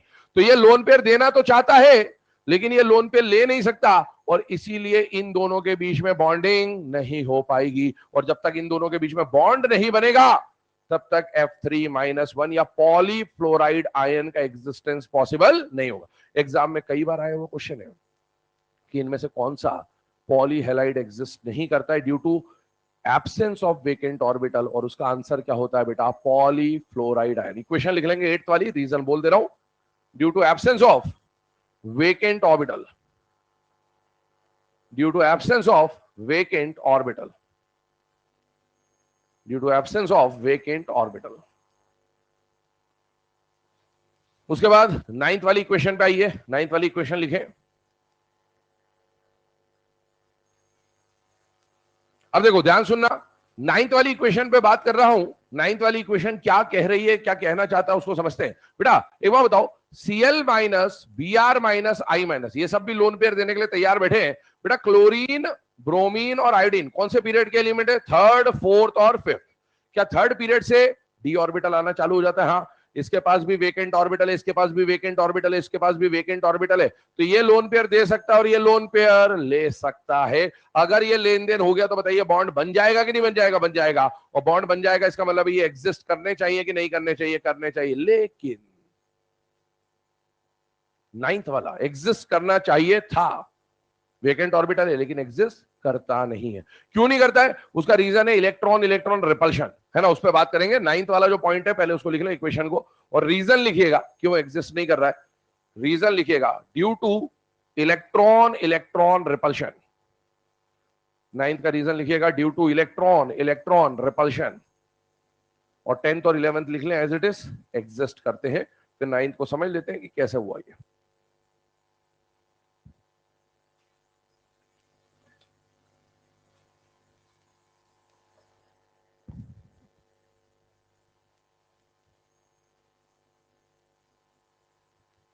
चले है ना। अब ये 9th वाले की कंडीशन समझते हैं कि इलेक्ट्रॉन इलेक्ट्रॉन रिपल्शन से कहना क्या चाहता है। बेटा एक बात बताओ, Cl2 में क्या जोड़ना है आपको? Cl माइनस, ठीक है। तो Cl2 में Cl माइनस कैसे जुड़ेगा? बेटा Cl2 जो मॉलिक्यूल होता है ना, उसमें क्लोरीन क्लोरीन का कैसा बॉन्ड होता है बेटा? सिंगल। और F2 Cl2 Br2 I2, उसमें fluorine fluorine single bond, chlorine chlorine single bond. और इसके साथ आप किसको जोड़ने जा रहे हो बेटा? Cl माइनस को। एक बात बताओ, क्लोरीन फ्लोरीन ब्रोमीन आयोडीन, इनके वैलेंस शेल में कितने इलेक्ट्रॉन होते हैं बेटा? 7। फ्लोरीन 2nd पीरियड का एलिमेंट है, साइज बहुत छोटा। क्लोरीन 3rd पीरियड का साइज थोड़ा सा बड़ा, लेकिन 4th 5th 6th 7th के मुकाबले उसका भी साइज छोटा ही होगा। बेटा ये मान लो क्लोरीन है, ये मान लो क्लोरीन है, दोनों ने सिंगल बॉन्ड का फॉर्मेशन किया। सिंगल बॉन्ड का फॉर्मेशन किया मतलब इसने अपने अपने एक इलेक्ट्रॉन क्या कर दिया बेटा? शेयर कर लिए। इसका एक इलेक्ट्रॉन, इसका एक इलेक्ट्रॉन, 1 2 3 4 5 6, 1 2 3 4 5 6, और 7वां इलेक्ट्रॉन इन्होंने शेयर कर लिया। ये कंडीशन बनी।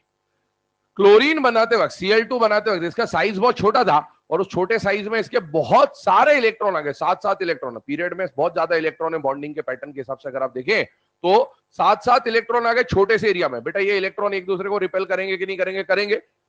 फिर भी जैसे तैसे ये एग्जिस्ट कर जाता है। कौन एग्जिस्ट कर जाता है? Cl2। ये एग्जिस्ट कर जाता है, ये तो बनता है नेचर में। अब इसमें जुड़ने के लिए कौन आ गया? Cl minus.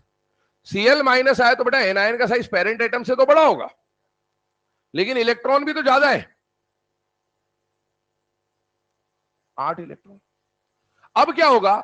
पहले ही ये बड़ी मुश्किल से एग्जिस्ट कर रहा था, और अब ये जब बॉन्ड बनाने आएंगे तो पास आएंगे तो थोड़ा और कंप्रेस होगा, तो उस छोटे से एरिया में इलेक्ट्रॉन बहुत सारे हो गए, और इस वजह से ये इलेक्ट्रॉन इलेक्ट्रॉन एक दूसरे को क्या करने लगेंगे बेटा? रिपेल करने लगेंगे, और इसीलिए इसका एग्जिस्टेंस पॉसिबल नहीं हो पाएगा, जबकि इसको एग्जिस्ट कर जाना चाहिए था। लेकिन जैसे ही ब्रोमीन या आयोडीन आएगा साइज बड़ा हो जाएगा, तो इलेक्ट्रॉन थोड़े से फैल जाएंगे, और फैल जाएंगे तो रिपल्शन कम हो जाएगा, रिपल्शन कम हो जाएगा तो स्टेबिलिटी बढ़ जाएगी। तो 9th वाला जो केस है कि Cl3 माइनस एग्जिस्ट करना चाहिए था लेकिन नहीं एग्जिस्ट कर रहा, उसका रीजन कभी भी पूछा जाएगा तो रीजन क्या हो जाएगा बेटा? इलेक्ट्रॉन इलेक्ट्रॉन रिपल्शन, या फिर ऐसा बोल सकते हैं कि छोटे से एरिया में there will be very high electron density which will repel each other and the existence will not be possible. चलिए अब आगे बढ़ते हैं इसके बाद नेक्स्ट पॉइंट की तरफ। यहां पर हमने एग्जिस्टेंस नॉन एग्जिस्टेंस से रिलेटेड जो भी पॉइंट थे ना बेटा, उसको डिस्कशन कर लिया। अब अगला जो पॉइंट आ रहा है वो आपके सामने क्या आ जा रहा है बेटा, वैलेंस बॉन्ड थ्योरी। हेडिंग डाल लें VBT, valence bond theory VBT.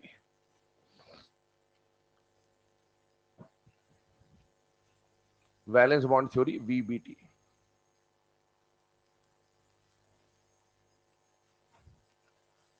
अब देखो ये जो वीबीटी या वैलेंस बॉन्ड थ्योरी है ना, ये अपने को क्यों पढ़नी पड़ रही है पहले उसके बारे में समझते हैं। क्योंकि मैंने आपको बोला था कि सिलेबस में क्या होगा, कि सिलेबस के अंदर आपको बहुत सारी थ्योरीज पढ़नी होगी, जिनमें से कोई सी थ्योरी पहले आई थी, कोई सी थ्योरी बाद में आई थी। बेटा इधर आ, ओए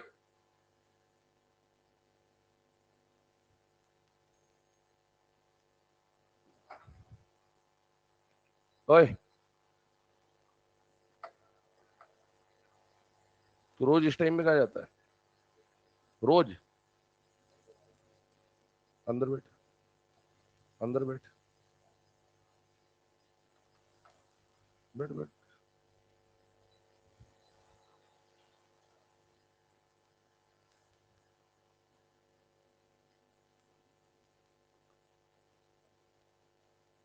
ठीक है, ये क्या समझदारी किसी और को दिखाया कर। रोज 2 दिन से तू इसी समय पे जाता है।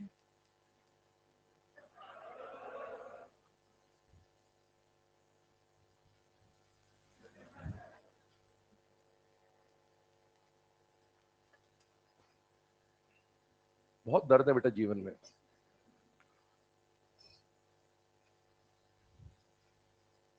चले ना, अब यहां पर बात करते हैं हम लोग नेक्स्ट कंडीशन के ऊपर। तो नेक्स्ट कंडीशन क्या है कि हम लोग वैलेंस बॉन्ड थ्योरी की बात कर रहे थे कि वैलेंस बॉन्ड थ्योरी क्या है और क्या नहीं है। तो वैलेंस बॉन्ड थ्योरी के अंदर सबसे पहला पॉइंट आपको क्या सीखना है, कि मैंने ये बोला कि हम लोगों को कई सारी थ्योरीज पढ़नी होती है इस चैप्टर के अंदर। उन थ्योरीज में से सबसे पहली थ्योरी हमने कौन सी पढ़ी थी बेटा, ल्यूइस ऑक्टेट थ्योरी या ल्यूइस ऑक्टेट रूल, जिसने ये बोला था कि ऑक्टेट वॉक्टेट के बॉन्ड बनता था, बाद में इसको डिस्कार्ड कर दिया गया, हाइपर वैलेंट, हाइपोवैलेंट, ऑड इलेक्ट्रॉन वगैरह वगैरह आ गया। फिर हमने ये सीखा कि कोवेलेंट बॉन्ड का फॉर्मेशन क्यों होता था, तो अनपेयर्ड इलेक्ट्रॉन की पेयरिंग के लिए होता था। इसको ऑक्टेट वॉक्टेट से कोई लेना देना मना नहीं होता था। कोवेलेंसी क्या होगी, कितने बॉन्ड बनेंगे, कोवेलेंट बनेंगे, कोऑर्डिनेट बॉन्ड बनेंगे, ये सारी बातें हमने डिस्कस करी। इसके अलावा अब बात समझना बेटा, जब HF बना, जब HCl बना, जब HBr बना और जब HI बना, तो एक बात बताइए, हाइड्रोजन मेटल है कि नॉन मेटल है, नॉन मेटल। और फ्लोरीन क्लोरीन ब्रोमीन आयोडीन भी क्या है बेटा, नॉन मेटल, सारे हेलोजन है। नॉन मेटल का बॉन्ड कैसा होता है बेटा, आयनिक होता है कि कोवेलेंट होता है, कोवेलेंट। ये भी कोवेलेंट, ये भी कोवेलेंट, ये भी कोवेलेंट, ये भी कोवेलेंट। कोवेलेंट बॉन्ड क्यों बनता है, अनपेयर्ड की पेयरिंग के लिए। इसका मतलब है हाइड्रोजन के पास कितना अनपेयर्ड होगा, एक, इसके पास भी एक, इसके पास भी एक और इसके पास भी एक। और हेलोजन के पास अपने ग्राउंड स्टेट में एक ही अनपेड होता है, NP5 कॉन्फ़िगरेशन होती है इनकी, एक अनपेड होता है। तो इसके पास भी एक अनपेड है, एक अनपेड है, एक अनपेड है, एक अनपेड है। इन्होंने अपने एक एक अनपेड की पेयरिंग करने के लिए क्या बना लिया बेटा, कोवेलेंट बॉन्ड बना लिया। अब जरा ध्यान से देखें, ये जो चारों कोवेलेंट बॉन्ड बने ये सेम पैटर्न से बने हैं, सब में एक एक इलेक्ट्रॉन की पेयरिंग हुई है, सब में कैसा बॉन्ड बना है, नॉन मेटल का बॉन्ड बना है। लेकिन एक बात बताओ, ये चारों बॉन्ड कैसे बनते हैं ये तो अपन ने सीख लिया अभी तक, लेकिन क्या इन चारों बॉन्ड की बॉन्ड स्ट्रेंथ, क्या इन चारों बॉन्ड की बॉन्ड स्टेबिलिटी, क्या इन चारों बॉन्ड की बॉन्ड एनर्जी, क्या ये सारी चीजें बराबर होंगी या अलग अलग होंगी। जबकि बना तो सब एक ही जैसे है, सिंगल सिंगल इलेक्ट्रॉन की शेयरिंग करके, फिर भी अपन ये बात करेंगे bond strength, bond stability, bond energy जो भी होगा वो सेम नहीं होगा, वो क्या होगा, अलग होगा। तो ऐसा क्यों हुआ, इसको बताने के लिए अभी तक हमारे पास कोई थ्योरी नहीं थी, और उस काम को एक्सप्लेन करने के लिए एक थ्योरी आप पढ़ते हैं, और वो थ्योरी कौन सी है बेटा, वैलेंस बॉन्ड थ्योरी। तो वैलेंस बॉन्ड थ्योरी आपको किसके बारे में जानकारी देगा, ये जो कोवेलेंट बॉन्ड्स हम बना रहे हैं या बना चुके हैं, इन कोवेलेंट बॉन्ड में कौन सा बॉन्ड कितना स्ट्रांग होगा, कौन सा बॉन्ड कितना वीक होगा, किसकी एनर्जी ज्यादा होगी, किसकी स्टेबिलिटी ज्यादा होगी, कम होगी, ये सारी बातें एक्सप्लेन की जाएंगी with the help of valence bond theory. ठीक है, आइए इसके ऊपर बात करेंगे। सबसे पहले वैलेंस बॉन्ड थ्योरी जो आपने हेडिंग डाला है उसके बाजू में आपको क्या लिखना है वो सुन लो। हमें देखो, ये जो bond energy, bond strength, bond stability आप निकाल रहे हो ना, ये आप इसमें भी निकालोगे वीबीटी में, यही काम आप हाइब्रिडाइजेशन में भी करोगे, यही काम आप मॉलिकुलर ऑर्बिटल थ्योरी में भी करोगे। अब एग्जाम में क्या होगा कि एग्जाम में जब क्वेश्चन आए ना, इन चारों की bond strength, bond stability, bond energy compare करनी है, तो आपके सामने सबसे पहला सवाल आएगा, वीबीटी लगाऊं कि हाइब्रिडाइजेशन लगाऊं कि एमओटी लगाऊं। अच्छा, दूसरी बात, अगर बाई चांस तीनों को लगाने पे आंसर सेम आता तो भी दिक्कत नहीं थी, वीबीटी लगाओगे तो आंसर कुछ और आएगा, एमओटी लगाया तो कुछ और आएगा। तो इसीलिए अपने को ये समझना जरूरी है कि किस टाइप का क्वेश्चन आने पर किस टाइप की थ्योरी आपको लगानी है, क्योंकि पूरे चैप्टर में आप यही करोगे, बॉन्ड स्ट्रेंथ, बॉन्ड एनर्जी वगैरह वगैरह वगैरह वगैरह, लेकिन कौन सी थ्योरी किस टाइप के केसेस पे लगानी ये समझना जरूरी है, वरना आप पूरा चैप्टर पढ़ डालोगे। मैंने बोलता लास्ट में दो दिक्कतें आती बच्चे को, कौन आयनिक है कौन कोवेलेंट है ये पहचान में नहीं आता, और दूसरा कब कौन सी थ्योरी लगानी है ये समझ नहीं आता, और उसको समझना जरूरी है। अब देखो मेरी बात ध्यान सुनना बेटा, इस पूरे टॉपिक में अपन क्या करेंगे, जब भी ध्यान सुनना, मान लो ये ए और ए के बीच में सिंगल बॉन्ड है बेटा, पहला बॉन्ड दो एटम के बीच में क्या माना जाता है, सिग्मा। और मान लो यहां पर मैंने लिखा ए और बी, तो ये पहला बॉन्ड कैसा है बेटा, सिग्मा। जब भी सिग्मा का कंपेरिजन सिग्मा से हो, क्या बोला मैंने, सिग्मा का कंपेरिजन सिग्मा से हो, या फिर पाई का कंपेरिजन पाई से हो, सिग्मा का कंपेरिजन सिग्मा से हो या पाई का कंपेरिजन, मुझे बताइए इन दोनों के बीच का ये जो पहला बॉन्ड है क्या है, सिग्मा है या नहीं है बेटा, है। ये बॉन्ड कैसा बेटा, सिग्मा। ये बॉन्ड कैसा बेटा, सिग्मा। ये बॉन्ड कैसा बेटा, सिग्मा। अगर मुझे इनके bond strength, bond energy, bond stability का ऑर्डर पूछा गया तो क्या मैं सिग्मा बॉन्ड का कंपेरिजन सिग्मा से कर रहा हूं, हाँ। सिग्मा का कंपेरिजन सिग्मा से कर रहा हूं, हाँ। सिग्मा कंपेरिजन सिग्मा से कर रहा हूं। जब भी सिग्मा का कंपेरिजन सिग्मा से करना हो या पाई का कंपेरिजन पाई से करना हो, आपको वीबीटी अप्लाई करना है। क्या अप्लाई करना है, वीबीटी, साइड में है ना, वीबीटी के बाजू में ब्रैकेट बना के लिख लेना इस पॉइंट को, to compare bond strength, bond stability, bond energy, to compare bond strength, bond stability, bond energy of sigma bonds बोल दिया मतलब एस लगवाया है सिग्मा सिग्मा में, है ना, सिग्मा बॉन्ड्स और पाई बॉन्ड्स, सिग्मा बॉन्ड्स और pi bonds between two atoms, है ना, दो एटम के बीच में जब भी सिग्मा कंपैरिजन आपको सिग्मा से करना होगा या पाई का कंपैरिजन आपको पाई से करना होगा, तो सिग्मा का कंपैरिजन सिग्मा से होने पर या पाई का कंपैरिजन पाई से होने पर आप जिस थ्योरी को अप्लाई कर रहे होंगे बेटे, वो थ्योरी कौन सी होगी बेटा, वैलेंस बॉन्ड थ्योरी, है ना। तो इस बात का ध्यान रखेंगे। अब देखो इसमें कुछ पॉइंट्स है इसके, कुछ पॉस्टुलेट्स है इसके, वो मैं आपको लिखा रहा हूं, वन बाय वन लिखना स्टार्ट करेंगे नीचे कि क्या क्या पॉइंट्स आ सकते हैं और क्या क्या पॉइंट्स नहीं आ सकते हैं। पहला पॉइंट बोल रहा हूं, लिखिएगा। अच्छा एक बात बताओ, कोवेलेंट बॉन्ड क्यों बनता था, क्यों बनता था, अनपेयर्ड की पेयरिंग, यही बात है, ठीक है। तो पहला अपन वही पॉइंट लिख रहे हैं कि कोवेलेंट बॉन्ड क्यों बनता था, अनपेयर्ड की पेयरिंग के लिए, ठीक है। लिखिएगा first point, covalent bond is formed, covalent bond is formed, covalent bond is formed for pairing up, for pairing up the unpaired electrons, covalent bond is formed for pairing of the unpaired electrons, pairing of the unpaired electrons, ठीक है। अच्छा एक बात बताओ, unpaired electron कहां होगा, कहां होगा ऑर्बिटल में। अरे जब हम बात कर रहे हैं बेटा, जैसे मान लो मैंने H2 बनाया है ना, तो H2 में किस किस के बीच में बॉन्ड बना, हाइड्रोजन हाइड्रोजन। इसका मतलब है इसका जो 1s1 है उसके पास भी अनपेयर्ड, और इसका जो 1s1 है उसके पास भी क्या बेटा, अनपेयर्ड। और इन्हें इसकी और इसकी क्या करानी है, पेयरिंग करानी है। एक बात ध्यान सुनना, कोवैलेंट बॉन्ड का फॉर्मेशन कैसे बना हुआ बेटा, पेयरिंग से। पेयरिंग को ही हम लोग क्या बोल देंगे बेटा, शेयरिंग। अरे कोवेलेंट बॉन्ड में इलेक्ट्रॉन्स का क्या होता है, शेयरिंग। और इसी शेयरिंग को क्या ओवरलैपिंग भी बोला जा सकता है, हाँ। ये चीजें हम लोगों ने पहले ही एटॉमिक रेडियस में पढ़ लिया था। इस पूरे टॉपिक में चाहे मैं पेयरिंग बोल दूं, चाहे मैं शेयरिंग बोल दूं, चाहे मैं ओवरलैपिंग बोल दूं, बात एक ही है। शेयरिंग से, पेयरिंग से या ओवरलैपिंग से बनने वाले बॉन्ड को क्या बोला जाएगा बेटा, कोवैलेंट बॉन्ड, ठीक है। सेकेंड पॉइंट लिखिएगा, फॉर ओवरलैपिंग, कोवेलेंट बॉन्ड बन रहा है तो शेयरिंग से बन रहा होगा, ओवरलैपिंग से बन रहा होगा। और ओवरलैपिंग दो एटम्स के बीच में होगी, और ओवरलैपिंग करने के लिए एटम्स को बताइए एक दूसरे की तरफ आना पड़ेगा या एक दूसरे से दूर जाना पड़ेगा, एक दूसरे की तरफ आना पड़ेगा। तो स्टेटमेंट वही लिख रहे हैं हम लोग, for overlapping the atomic orbitals, for overlapping the atomic orbitals having unpaired electrons, for overlapping the atomic orbitals having unpaired electrons must approach towards each other, must approach towards each other in a particular direction, must approach towards each other in a particular direction, must approach towards each other in a particular direction, ठीक है। तो मतलब overlapping करने के लिए जो दो atoms होंगे ना, देखो अब हम ओवरलैपिंग की जब बात करेंगे, मान लो हाइड्रोजन हाइड्रोजन को ओवरलैप करना है, बॉन्ड तो दो एटम के बीच में बनेगा, लेकिन बॉन्ड बनाने का काम एक्चुअल में एटम कर रहे होंगे या ऑर्बिटल्स कर रहे होंगे? बेटा ऑर्बिटल्स। तो मैं अगर कभी ऐसा बोलूं पूरे सिलेबस में कि दो एटम एक दूसरे की तरफ आ रहे हैं या दो ऑर्बिटल्स एक दूसरे की तरफ आ रहे हैं, दोनों का मीनिंग क्या रहेगा? सेम, क्योंकि एटम के अंदर ही कौन है बेटा? ऑर्बिटल, और वही एक दूसरे की तरफ क्या कर रहे आएंगे बेटा? ओवरलैपिंग। अब देखो ओवरलैपिंग करने के लिए हमने क्या बोला? एक दूसरे की तरफ उन्हें आना पड़ेगा, must approach towards each other in a particular direction. Direction की बात करें तो एक टर्म आएगी आपके सिलेबस में ओवरलैपिंग के अंदर, वो टर्म होती है इंटर न्यूक्लियर एक्सिस। कौन सी टर्म होती है?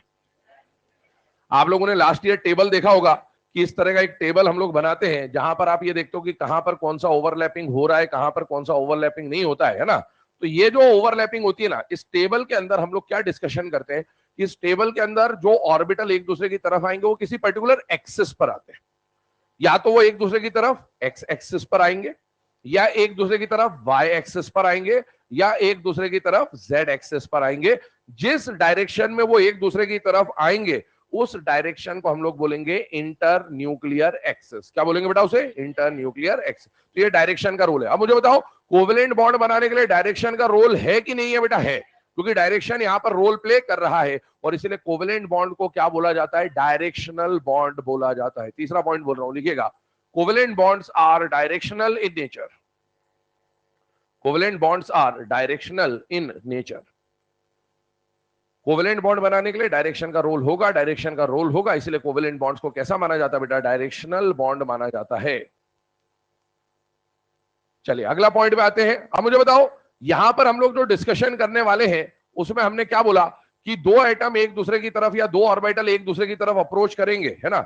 मैंने क्या बोला? इस पूरे टॉपिक में हमें क्या समझना है कि कौन सा बॉन्ड कितना स्ट्रांग होगा, स्टेबल होगा, एनर्जी ज्यादा होगी। तो मुझे बताइए कोवेलेंट बॉन्ड कैसे बन रहा है? ओवरलैपिंग से। ओवरलैपिंग से बन रहा है। अब मान लो दो केसेस में आपको बताता हूं, एक जगह ओवरलैपिंग इतनी है और एक जगह ओवरलैपिंग इतनी है। मुझे बताइए पहला वाला बॉन्ड स्ट्रांग होगा कि दूसरा वाला बॉन्ड स्ट्रांग? दूसरा वाला। इतनी बात समझ में आनी चाहिए, कॉमन सेंस वाली बात है। ओवरलैपिंग जितनी ज्यादा होगी बॉन्ड की स्ट्रेंथ उतनी ही ज्यादा होगी। अब यहां पर हम लोगों को क्योंकि बॉन्ड स्ट्रेंथ को समझना है, तो बॉन्ड स्ट्रेंथ को समझने के लिए हमें किसको समझना पड़ेगा बेटा? ओवरलैपिंग को। हमें यह समझना पड़ेगा कि कब ओवरलैपिंग कम होगी और कब ओवरलैपिंग ज्यादा होगी। हमें अगर यह पता चल गया कि इस वाले केस की ओवरलैपिंग कम होती है और इस वाले केस की ओवरलैपिंग ज्यादा होती है, तो जिसमें ओवरलैपिंग कम होगी उस बॉन्ड को हम लोग क्या मान लेंगे? वीक, और जिसमें ओवरलैपिंग ज्यादा होगी उस बॉन्ड को हम लोग क्या मान लेंगे बेटा? स्ट्रॉन्ग। फोर्थ पॉइंट लिखिएगा, strength of covalent bond, strength of covalent bond directly proportional to extent of overlapping. Strength of covalent bond directly proportional to extent of overlapping. Strength of covalent bond directly proportional to extent of overlapping. मतलब जहां पर overlapping ज्यादा होगी वहां पर bond की strength भी क्या होगी? ज्यादा। अच्छा एक बात बताओ, अब इन तीन चीजों को समझना। कौन कौन सी तीन चीजें? बॉन्ड स्ट्रेंथ, बॉन्ड स्टेबिलिटी और बॉन्ड एनर्जी। इन तीन बातों को समझिए। इन तीनों का आपस में रिलेशन कैसा है? कौन डायरेक्टली है, कौन इनवर्सली है, कौन क्या है क्या नहीं है? तीनों एक दूसरे के डायरेक्टली हैं। तीनों एक दूसरे के डायरेक्टली। कैसे हुआ देखिए ध्यान से। ओवरलैपिंग कम, ओवरलैपिंग ज्यादा। मैं ज्यादा वाला केस मान लेता हूं। ओवरलैपिंग ज्यादा तो बताइए बॉन्ड की स्ट्रेंथ ज्यादा या कम? बॉन्ड स्ट्रेंथ ज्यादा। ठीक है, बॉन्ड स्ट्रेंथ ज्यादा तो बॉन्ड की स्टेबिलिटी भी ज्यादा, और बॉन्ड की स्टेबिलिटी ज्यादा तो बॉन्ड को तोड़ने के लिए लगने वाली एनर्जी भी ज्यादा। बॉन्ड को तोड़ने के लिए लगने वाली एनर्जी भी ज्यादा। और याद करो बॉन्ड को तोड़ने वाली एनर्जी को क्या बोलते हैं? Bond dissociation energy. और क्या पीरियोडिक टेबल में ईएन का जब एप्लीकेशन पढ़ा था तो मैंने एक बात बोली थी, बॉन्ड एनर्जी और बॉन्ड डिसोसिएशन एनर्जी का ऑर्डर हमेशा सेम होता है, क्योंकि एक बॉन्ड बनते वक्त रिलीज होने वाली एनर्जी है और दूसरी उतनी एनर्जी जब दोगे तो बॉन्ड टूट जाएगा। तो बॉन्ड जितना स्ट्रांग होगा बॉन्ड की स्टेबिलिटी उतनी ज्यादा होगी और बॉन्ड को तोड़ने के लिए लगने वाली एनर्जी भी उतनी ही ज्यादा होगी। इसको ऐसा मत सोचना कि स्टेबिलिटी ज्यादा, उस धोखे में मत चले जाना। क्या बात समझ में आ गई आपको? ये तीनों एक दूसरे के क्या होते हैं? डायरेक्टली प्रोपोर्शनल, क्योंकि बॉन्ड जितना स्टेबल होगा बॉन्ड को तोड़ने के लिए उसकी उतनी ही ज्यादा एनर्जी आपको देनी पड़ेगी। और एक और बात, यहां पर एक और टर्म आ सकती है, वो टर्म क्या है बेटा? Bond length. बताइए इसका रिलेशन क्या होगा? इसका कोई रिलेशन नहीं है इनसे, बहुत जरूरी बात, इसका कोई रिलेशन नहीं है। कभी ये इनके डायरेक्टली आएगा और कभी ये इनके इनवर्सली आएगा। तो ये सबसे बड़ा धोखा है जो मार्केट में चलता रहता है और बच्चों को इसकी भनक भी नहीं होती है। बॉन्ड लेंथ को हम यहाँ पर इंट्रोड्यूस ही नहीं करेंगे, इस पूरे टॉपिक में बॉन्ड लेंथ का कहीं नाम नहीं लिया जाएगा आपके सामने, मैं नाम ही नहीं लूंगा। बॉन्ड लेंथ अपने आप में अलग टॉपिक है और ये जो कॉन्सेप्ट आपने सीख रखा है इनवर्सली वाले, इसके धज्जियां उड़ाएंगे आगे जाके जब बॉन्ड लेंथ पढ़ेंगे। तो बॉन्ड स्ट्रेंथ, बॉन्ड स्टेबिलिटी और बॉन्ड एनर्जी पर ही डिस्कशन अपना होगा इस टॉपिक में। बॉन्ड लेंथ पे कोई वार्तालाप नहीं की जाएगी, कोई मुक्कालात नहीं की जाएगी। चलिए आगे बात करते हैं। अब देखो हमने यहां पर डिस्कशन किया कि जो बॉन्ड की स्ट्रेंथ है वो किसके ऊपर डिपेंड करेगी बेटा, एक्सटेंट ऑफ ओवरलैपिंग पे। अब मुझे बताओ अगर एक्सटेंट ऑफ ओवरलैपिंग की बात चल रही है तो हमें कैसे पता चलेगा? अभी इतना तो समझ लिया कि ओवरलैपिंग कम है तो बॉन्ड वीक होगा, ओवरलैपिंग ज्यादा है तो बॉन्ड स्ट्रांग होगा, लेकिन हमें ये कैसे पता चलेगी कहां पर ओवरलैपिंग कम होगी और कहां पर ओवरलैपिंग ज्यादा होगी? उसको कैसे पहचानते हैं? 5th नंबर का पॉइंट लिखिएगा, extent of overlapping depends on extent of overlapping depends on extent of overlapping depends on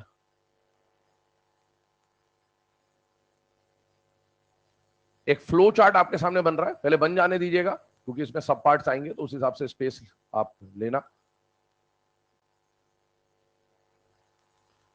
बेटा कहां पर ओवरलैपिंग कम होगी और कहां पर ओवरलैपिंग ज्यादा होगी वो दो बातों पर डिपेंड करता है। या हमें कैसे पता चलेगा कहां पर ओवरलैपिंग कम है कहां पर ओवरलैपिंग ज्यादा है? तो पहली बात तो ओवरलैपिंग किस किस के ऊपर, मतलब एक्सटेंट ऑफ ओवरलैपिंग डिपेंड करेगी टाइप ऑफ ओवरलैपिंग, कैसी ओवरलैपिंग हो रही है, और किस पे डिपेंड करेगा, टाइप ऑफ ऑर्बिटल पे। टाइप ऑफ ओवरलैपिंग कहने का मतलब क्या है, आपने नाम सुने होंगे, दो तरह की ओवरलैपिंग होती है, एक होती है एंड टू एंड ओवरलैपिंग और एक होती है साइड बाय साइड ओवरलैपिंग, जिसे कोएक्सियल और कोलैटरल ओवरलैपिंग बोला जाता है। तो सबसे पहले हम लोग यहां पर लिख रहे हैं बेटा कोएक्सियल ओवरलैपिंग, जिसको एंड टू एंड बोलते हैं, डिस्कस करेंगे आगे डिटेल में जब पढ़ेंगे तो इसका वो नाम भी लिख देंगे। और दूसरा ओवरलैपिंग कौन सा बेटा, कोलैटरल, जिसे साइड वाइज ओवरलैपिंग बोला जाता है। बेटा एंड टू एंड ओवरलैपिंग से कौन सा बॉन्ड बनता है, सिग्मा, और साइड वाइज ओवरलैपिंग से कौन सा बॉन्ड बनता है, पाई। बेटा सिग्मा बॉन्ड और पाई बॉन्ड में से बताइए मुझे कौन सा बॉन्ड ज्यादा स्ट्रांग होता है, सिग्मा। ये बॉन्ड क्यों स्ट्रांग होगा, क्योंकि उसकी एक्सटेंट ऑफ ओवरलैपिंग ज्यादा हो। यहां पर मैं जो हमारा प्रीवियस नॉलेज है उसको यूज कर रहा हूं, ठीक है ना। अभी क्यों होता है इसमें एक्सटेंट ऑफ ओवरलैपिंग ज्यादा वो बताया नहीं मैंने आपको, सिर्फ हम यहां पर ये लिख रहे हैं कि सिग्मा बॉन्ड बन रहा है, मतलब यहां पर ओवरलैपिंग का एक्सटेंट क्या होगा, ज्यादा, तभी ये बॉन्ड स्ट्रांग होता है, हम पहले से जानते हैं। और यहां पर कोलैटरल ओवरलैपिंग में ओवरलैपिंग का एक्सटेंट आपको क्या दिखेगा, कम, ठीक। और आगे बढ़ते हैं, type of orbital. Type of orbital कहने का मतलब क्या है, पहले तो ये समझ लिए कि ये टाइप ऑफ ऑर्बिटल कब काम में आएगा। टाइप ऑफ ऑर्बिटल तब काम में आएगा जब शेल नंबर सेम होगा। क्या होगा, ठीक है, शेल नंबर सेम होगा, वो अभी हम आगे पढ़ेंगे नेक्स्ट लेक्चर में, जब बात होगी तो उस पर डिस्कशन हो जाएगा। अभी देखो दो तरह के ऑर्बिटल होते हैं, एक तो नॉन डायरेक्शनल ऑर्बिटल्स और एक डायरेक्शनल ऑर्बिटल्स। अब एसपीडीएफ में से कौन नॉन डायरेक्शनल होता है और कौन डायरेक्शनल होता है, ये सारी बातें आप पढ़ चुके होते हैं एटॉमिक स्ट्रक्चर के अंदर। बेटा एस ऑर्बिटल जो होता है ना, उसे नॉन डायरेक्शनल माना जाता है, क्यों, स्फेरिकल है, उसका एक्स एक्सिस पर भी उतना ही पार्टिसिपेशन होता है, वाई पर भी उतना होता है, जेड पर भी उतना। एक बॉल मान ले और बॉल के सेंटर से जब देखोगे तो इधर भी उतना ही है, इधर भी उतना ही, इधर भी उतना ही, तीनों एक्सिस पे उसका ओरिएंटेशन बराबर है, इसलिए वो किसी एक पर्टिकुलर एक्सिस का नहीं है और इसलिए उसको क्या बोलते हैं बेटा, नॉन डायरेक्शनल। या फिर एक बात बताओ, जब आप एस के डब्बे बनाते हो तो एस में एक ही तो डब्बा बनता है, क्या उस एस के एक डब्बे के साथ क्या आप एक्स वाई जेड कुछ लिखते हो, क्या, नहीं। लेकिन पी के साथ एक्स वाई जेड लिखते हो, डी के साथ एक्स वाई जेड लिखते हो और एफ के साथ भी एक्स वाई जेड लिखते हो। मतलब एस के साथ डायरेक्शन का कोई रोल नहीं है, लेकिन पी हो चाहे डी हो चाहे एफ हो, इनके जो डायग्राम बनते हैं, dumbbell, double dumbbell, complicated shape जो होते हैं, ये सब के सब किसी एक पर्टिकुलर या किसी दो पर्टिकुलर एक्सिस के ऊपर या उसके बीच में बनते हैं, इसलिए यहां पर डायरेक्शन का रोल होता है। और ध्यान सुनना बेटा, जो नॉन डायरेक्शनल होता है ना, उसकी ओवरलैपिंग का एक्सटेंट कम होता है और जो डायरेक्शन होता है उसके ओवरलैपिंग का एक्सटेंट ज्यादा होता है। ध्यान सुनना, अभी आपके दिमाग में आ रहा होगा सर इसका तो ओवरलैपिंग बहुत तगड़ा होता है, सर ऐसे सुना होगा। ये बात कब की चल रही है, जब शेल नंबर सेम होगा। सेम शेल नंबर में एस का ओवरलैपिंग वीक होता है, पी का ओवरलैपिंग ज्यादा होता है, SS, SP, PP, ऐसा एक ऑर्डर आपने सुन रखा होगा 11th के अंदर। खैर क्यों होता है ऐसा, इसका कारण बताता हूं, ध्यान सुनना। मुझे बताइए एस का शेप, नीरज चोपड़ा को जानते हो? अरे नीरज चोपड़ा को जानते हो ना? हाँ, तो नीरज चोपड़ा तो अभी अभी आई, एग्जाम्पल कई सालों से चल रहा है, ठीक है ना। तो एस की बात करें तो एस कैसा बताना आसान हो जाता है, नीरज चोपड़ा को जानते हो इसलिए। एक होता है शॉर्ट पुट, गोला फेंक, एक होता है जेवलिन, भाला फेंक। एस का शेप कैसा है? स्फेरिकल, शॉर्ट पुट जैसा, गोला फेंक। और पी का शेप डंबल है, डंबल को आप ऐसा मान लो कि वो भाला फेंक है, ऐसा ये मान लो, ठीक है। तो एक है गोला फेंक और एक है भाला फेंक, शॉर्ट पुट जेवलिन। अब आप एक ही जगह खड़े हो गए, आपने खूब जोर लगा के वो शॉर्ट पुट यूं ले रखा है, घूम फिर के घूम फिर के घूम फिर के फेंक दिया उसको, ठीक है। और आपने वहीं खड़े खड़े वो जेवलिन लिया, उसको फेंका। बताइए ज्यादा दूर तक पेनिट्रेशन किसका होगा? ये कॉमन सी बात है, जिसको ये ना समझ में आता लुल्ल है वो, कुछ नहीं हो सकता उसका, ठीक है। हाँ, अभी ध्यान सुनो, अगर गोला फेंक और भाला फेंक की बात चल रही तो बताइए ज्यादा दूर जाएगा कि भाला ज्यादा दूर जाएगा? भाला। यही बात है, जिसका डायरेक्शनल नेचर होता है उस ऑर्बिटल का पेनिट्रेशन ज्यादा होगा। और अगर मान लो दो डायरेक्शनल ऑर्बिटल हैं तो दोनों एक दूसरे की तरफ आ रहे हैं तो दोनों का पेनिट्रेशन ज्यादा होगा। लेकिन अगर नॉन डायरेक्शनल है और एक दूसरे की तरफ ही है ना, ओवरलैपिंग करने के लिए orbital must approach towards each other, और दोनों एक दूसरे की तरफ आ रहे हैं तो उनका पेनिट्रेशन कम होगा। तो इसीलिए जिसका पेनिट्रेशन ज्यादा होगा उसका ओवरलैपिंग का एक्सटेंड ज्यादा होगा, और जिसका पेनिट्रेशन कम होगा उसका ओवरलैपिंग का एक्सटेंड कम होगा। तो ये कंडीशन आपके सामने आती है। इस फ्लो चार्ट को बना ले, इसका आगे का डिस्कशन फिर अपन स्टार्ट करेंगे अगले लेक्चर में।